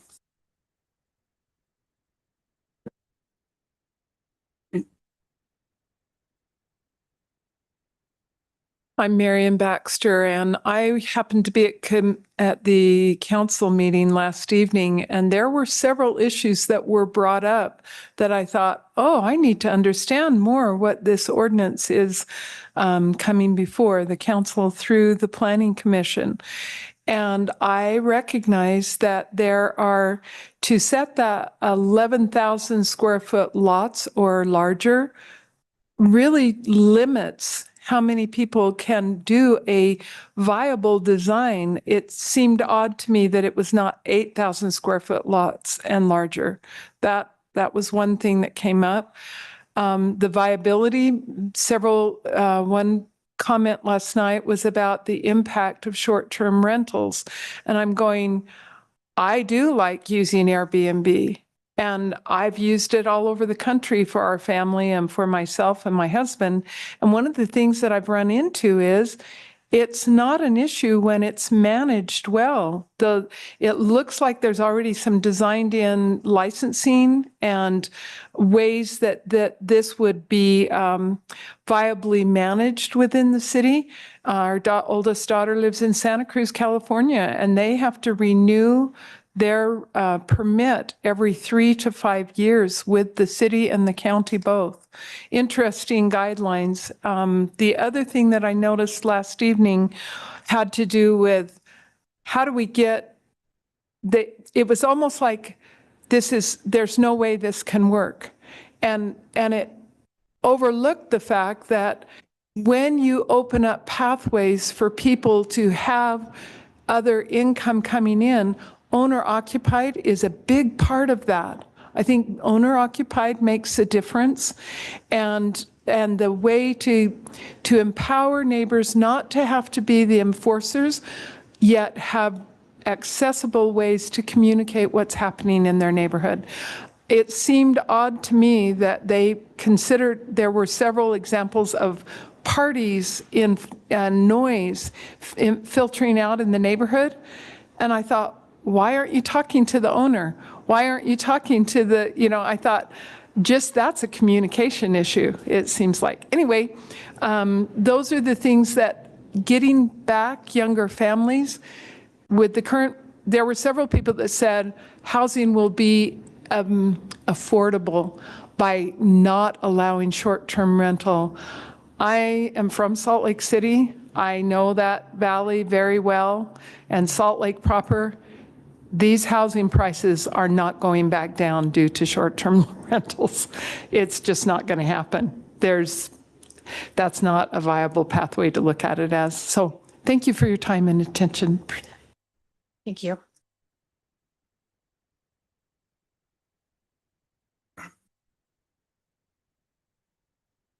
Okay, we'll go ahead and close our public comment. Thank you for coming forward and giving us that feedback. And they're good things to start some discussion about. Jared, one of the questions that was asked was about bedrooms and whether or not, and interior regulation, whether or not what we're doing violates state code relating to that. Sure. And it's a good question and I don't know. Yeah, I'll take we'll that have- under advisement Yeah, Aaron? and we'll So, I did review this proposed ordinance in light of section 102618. Our ordinance does not violate that despite Mr. Larson's claims.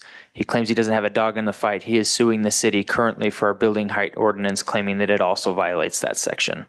The fact is that it doesn't. And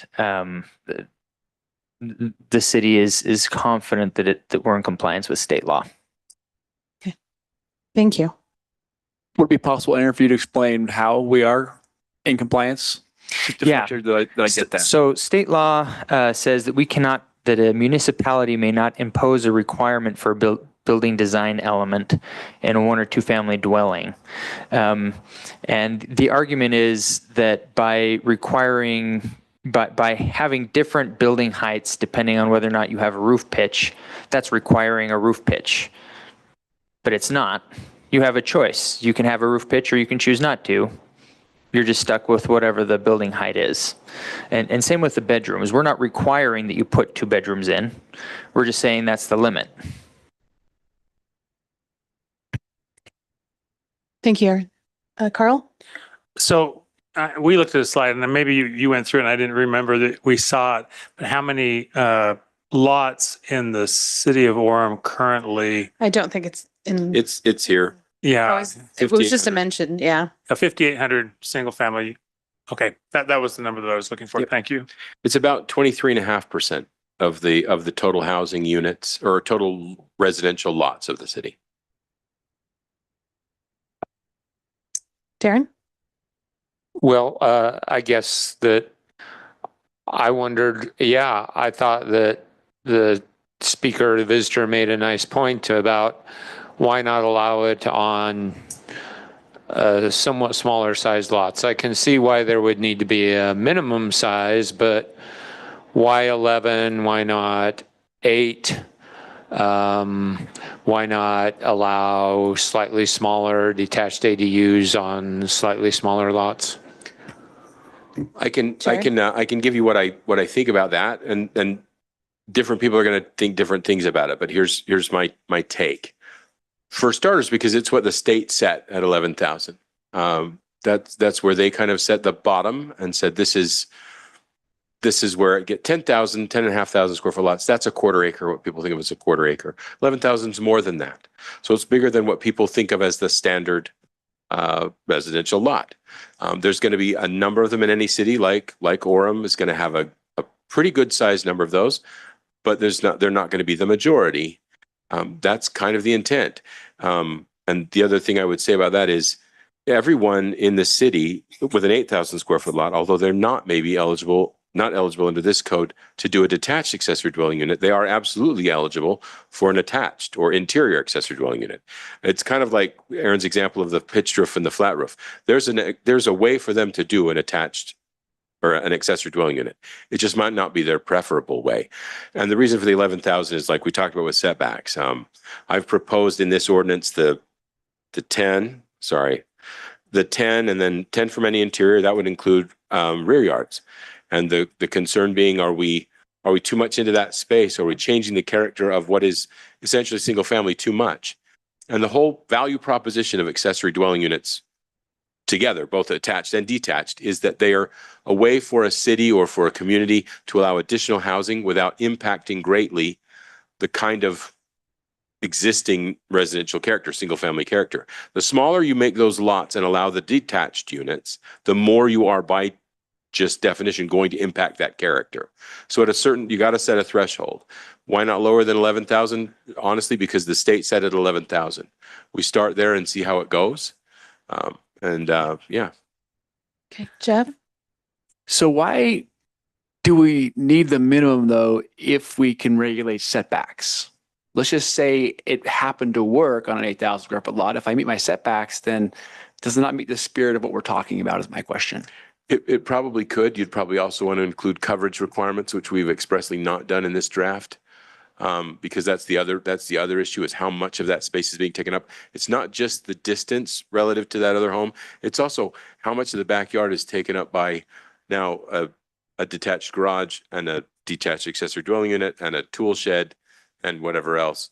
And then you don't have that kind of, even if you meet that, I guess if you could meet it, the number of lots though, I couldn't tell you exactly the number, but the number of lots that are 8,000 square feet, they're going to be able to meet a 10 or 20 foot setback from the rear yard is functionally probably not different than 11,000 square feet as the bottom end of this. But the real issue with the state's requirement of 11,000 square feet that makes it a reasonable standard is that it doesn't respect the zoning. If it were to say, if the state were to have left us the zoning option to say, we get to choose which zones allow and don't allow detached accessory dwelling units, then that argument might be more applicable, because there are plenty of lots that are in the R8 zone that are 15,000 square feet and 10,000 square feet, but they're in the R8 zone. So if we had the ability to write this and say, we're only allowing detached, we're only going to allow DADUs in the R12 and R20 and R25 zones, okay, then we have excluded a bunch of properties that are probably large enough to have them without impacting their neighbors or in a reasonable way, but we've done it through zoning and not by that area requirement. So the state setting that bottom at 11,000, I'm just trusting that and saying that's kind of the good functional bottom. It doesn't respect the zoning. It can be an R8 lot. It can be an R65 zoned lot, but be large enough to accommodate it. That's the reason for that threshold.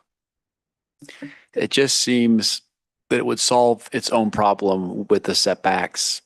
And then I don't know how we dictate how much white space a backyard must have. And that's a tricky And that's one of the road things to we've talked. travel down. I'm sorry, didn't mean to talk over you. But that's one of the things we've talked about coming back and readdressing is that at some point we're going to have to look at this coverage, what we have in our backyard, what people can have, coverage in the backyard people can have.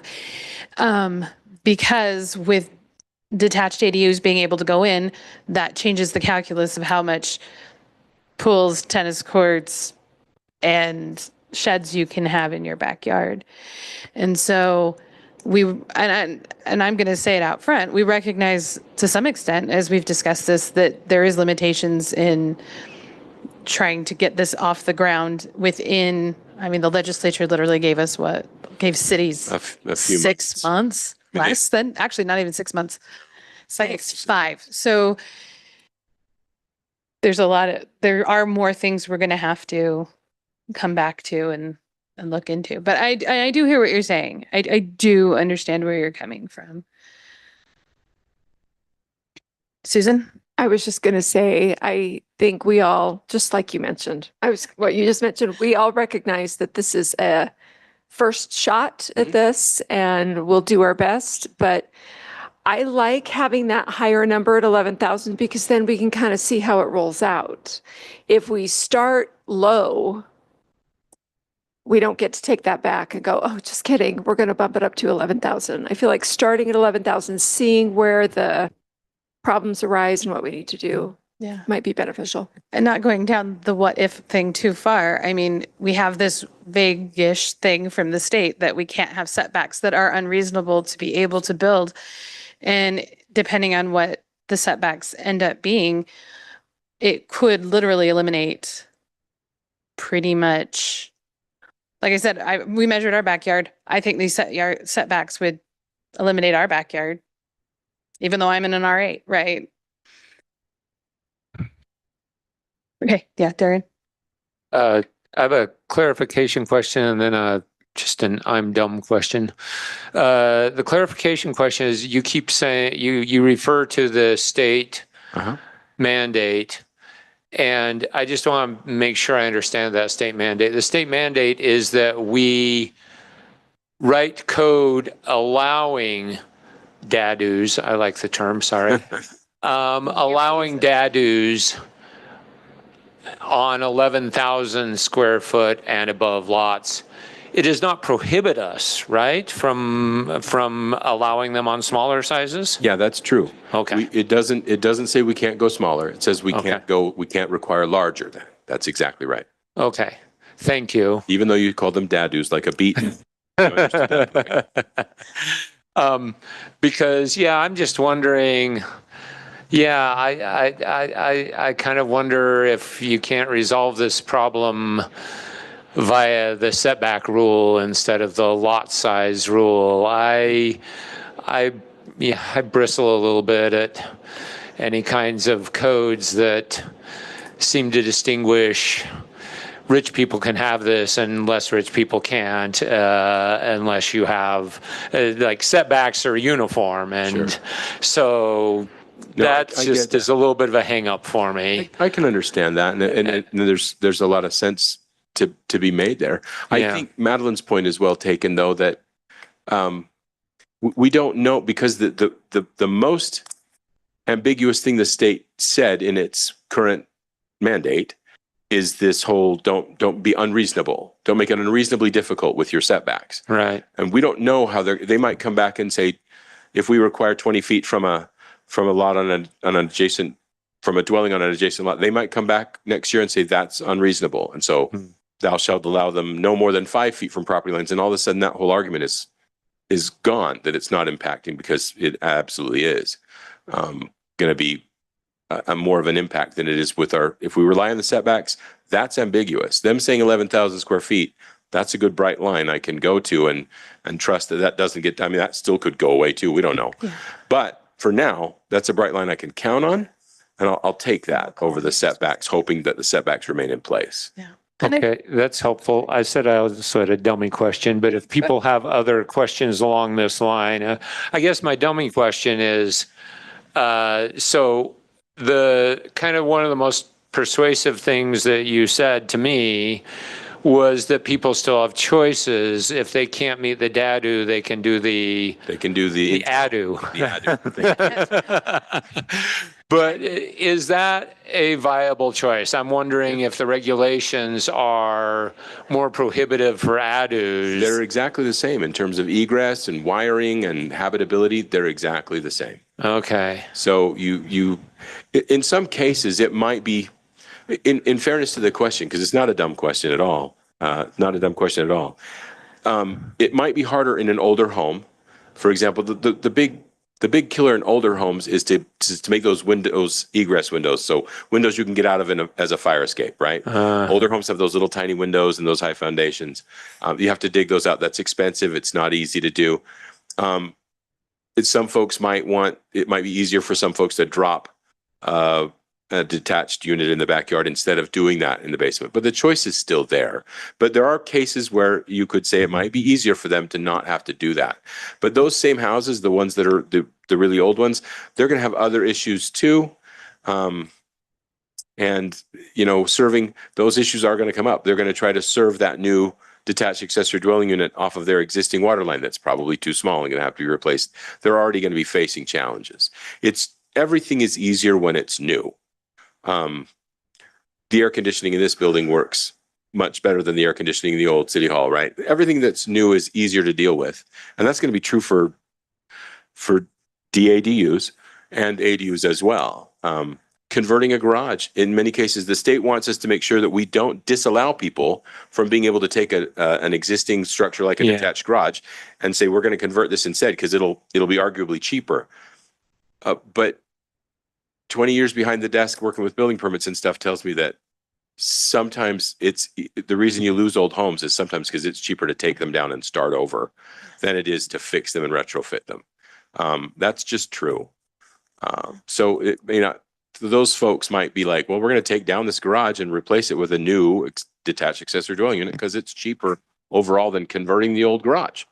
That's going to happen too. I can't write a code for all of that. I can't draft for all of those situations, but this is kind of, I think, our best shot at not eliminating the possibility for the most reasonable cases, the largest number of the most reasonable cases.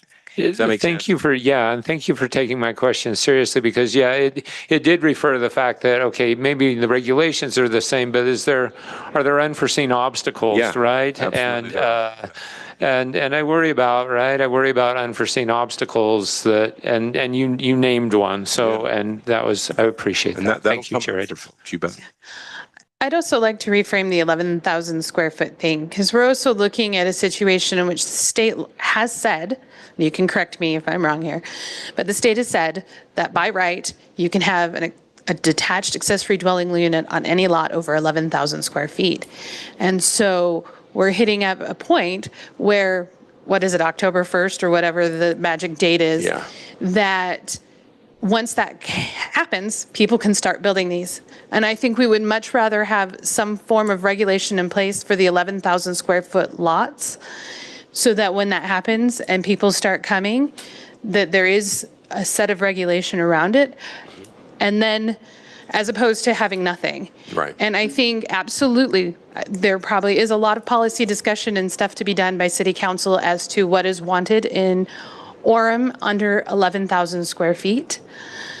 And passing this, or I mean, recommending this to city council, or even city council ultimately passing an 11,000 plus ordinance, doesn't negate the possibility of coming back to this and talking about other lot sizes, especially as we see what demand is. Sure.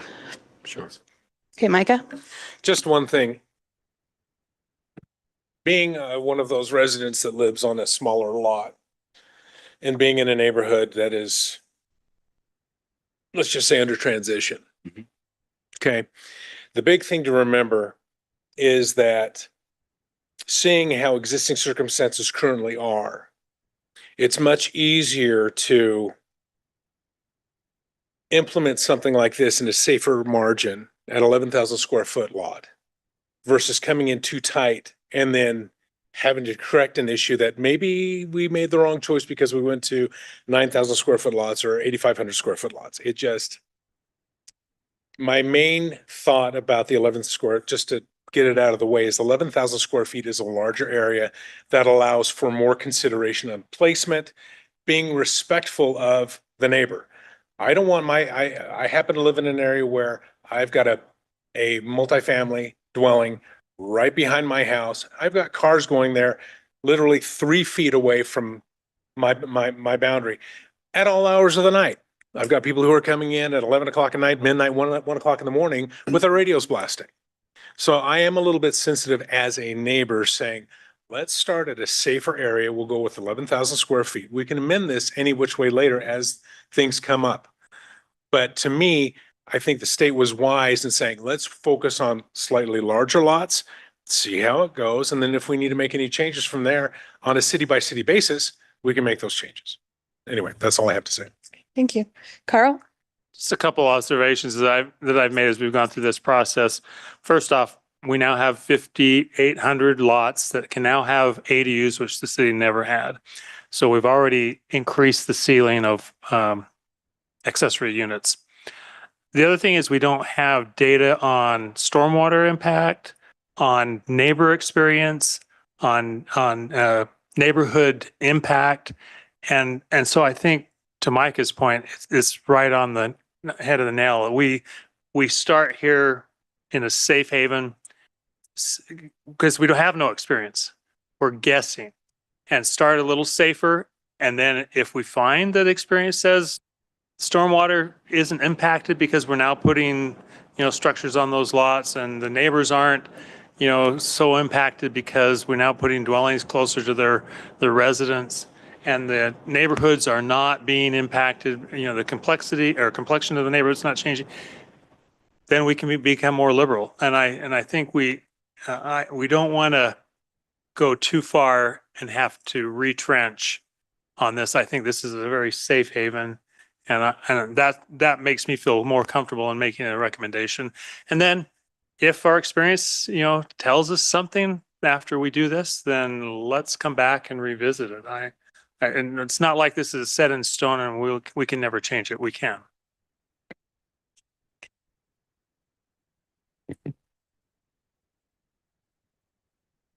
Just making sure nobody has anything else. I am going to bring up setbacks because as we go to decide if we're going to forward a recommendation or we have the option to table this to continue this for, to our next meeting as well. How do we feel about setbacks? We have not had any specific discussions about them. We started a discussion in the work session, but to continue that on, is that something we feel we need more time on? Are these, where are we at on that? I need a sense from y'all too about it. Just to confirm, are these setbacks what we currently require for a single unit home? They're not exactly the same. Sorry, they're a little, they are slightly different. Let me, Can I go through and show you or tell you what's a little different? So right now, there is no requirement when you're just talking about two different single family homes in whatever zone. There's no requirement for the spacing between those homes, one to the other. This would be different. This 20 feet from any dwelling on another lot is intended to say all the other things being equal, you don't get to be any closer, even if you're meeting your other setbacks, no closer than 20 feet to somebody else's house or their ADU for that matter. But doesn't that happen naturally because you have so much distance between the property line? So therefore it really is 20 In feet most at least? cases, Yeah. 20 feet is what happens between homes. Sometimes it's 16. In a PRD, it might be 8. And that's one of the reasons that PRDs don't allow these Yeah. kinds of things. Can But I yeah, good point. It's back trying to and mimic maybe that. ask your question in a slightly different way? If somebody was coming to build a brand new house on this lot, Mhm. what would their housing setback, where would that house have to be? Well, it depends on the zone because the zones have different setbacks. I know it makes it a little hard, But in general, in general, you have a 25-foot front setback, a 20-foot rear setback, and sides that are, think of them as 10-foot sides. They're no less than 8, and they got a total 20. And the most common thing is that there's a couple of 10-foot side yards.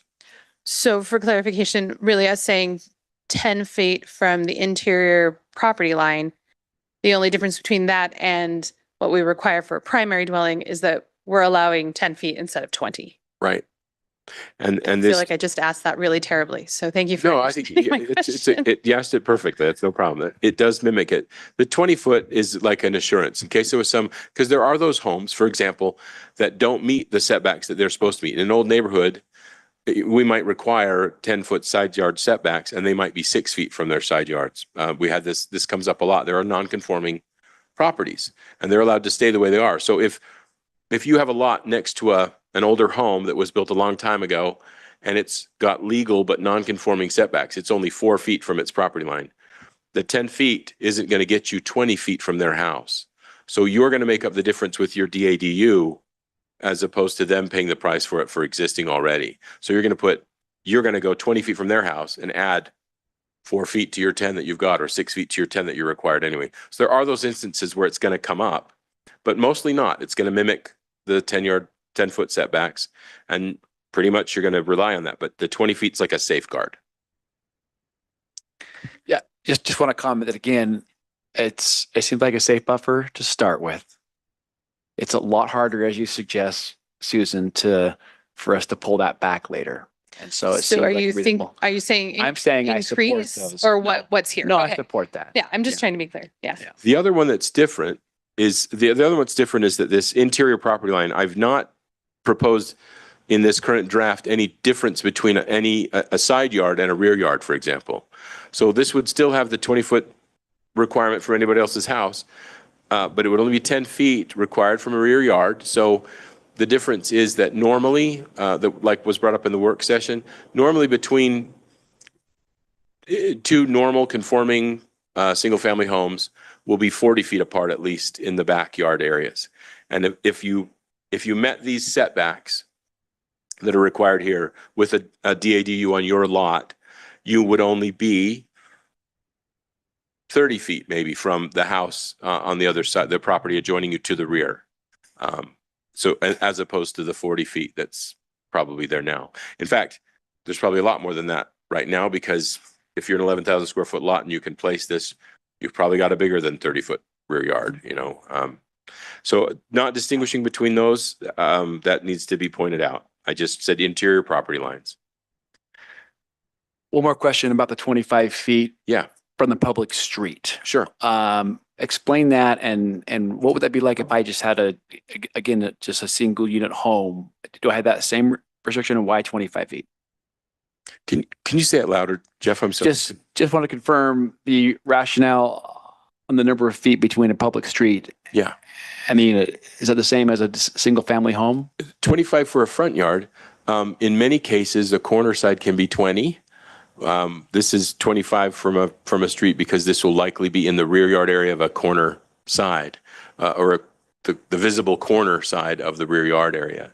So we want it a little further back just to make sure it's not intruding again on the character of that street frontage that people see. So. Susan, did you have any questions? Okay.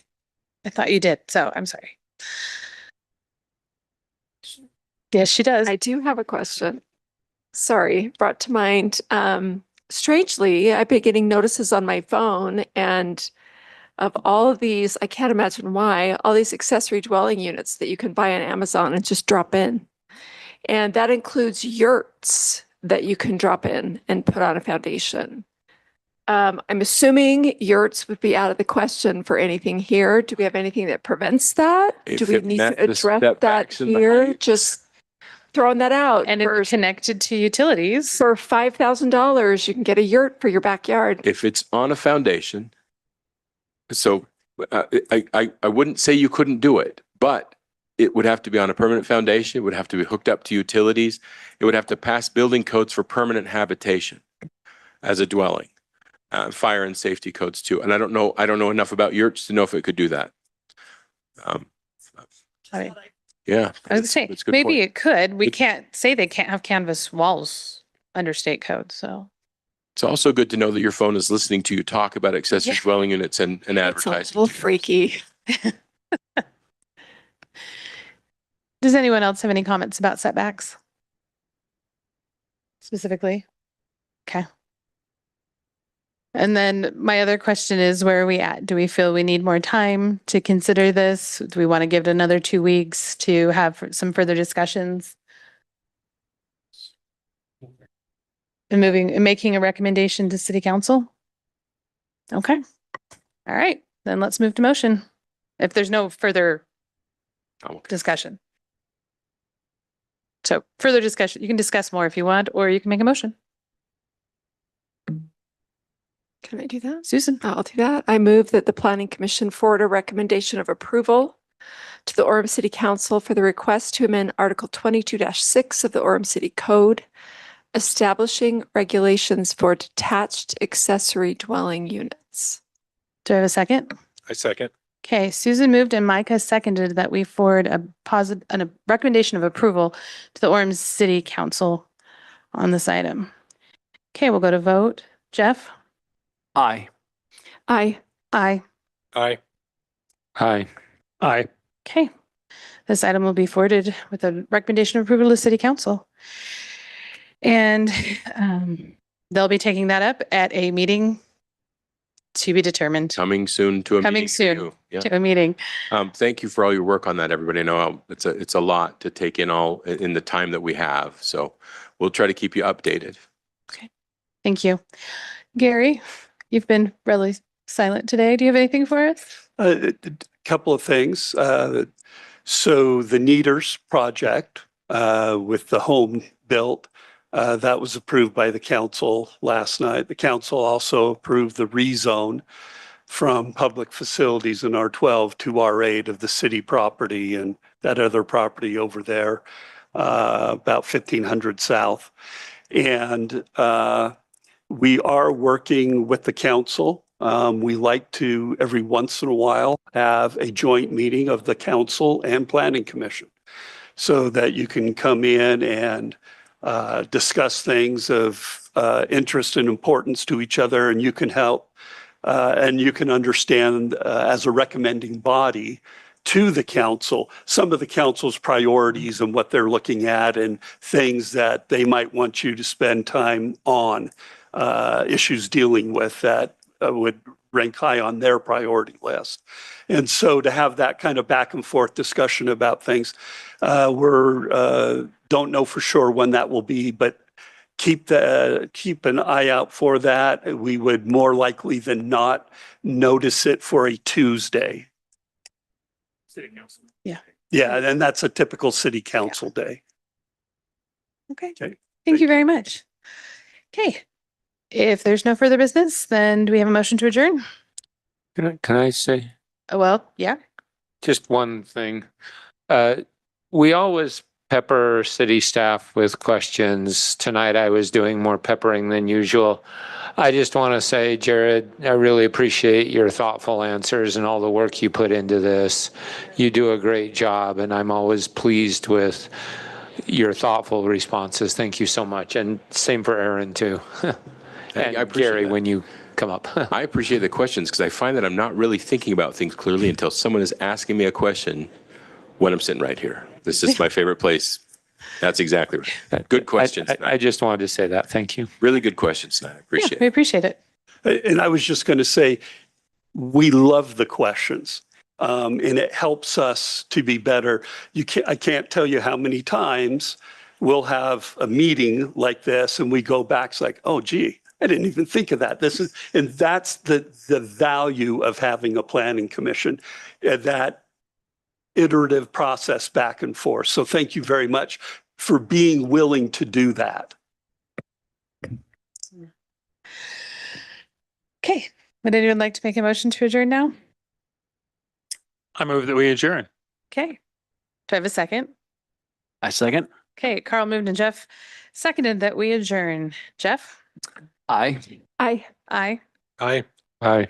Aye. Okay, the Planning Commission meeting is adjourned at 6:39 PM. Thank you. Good night, everybody. Thank you.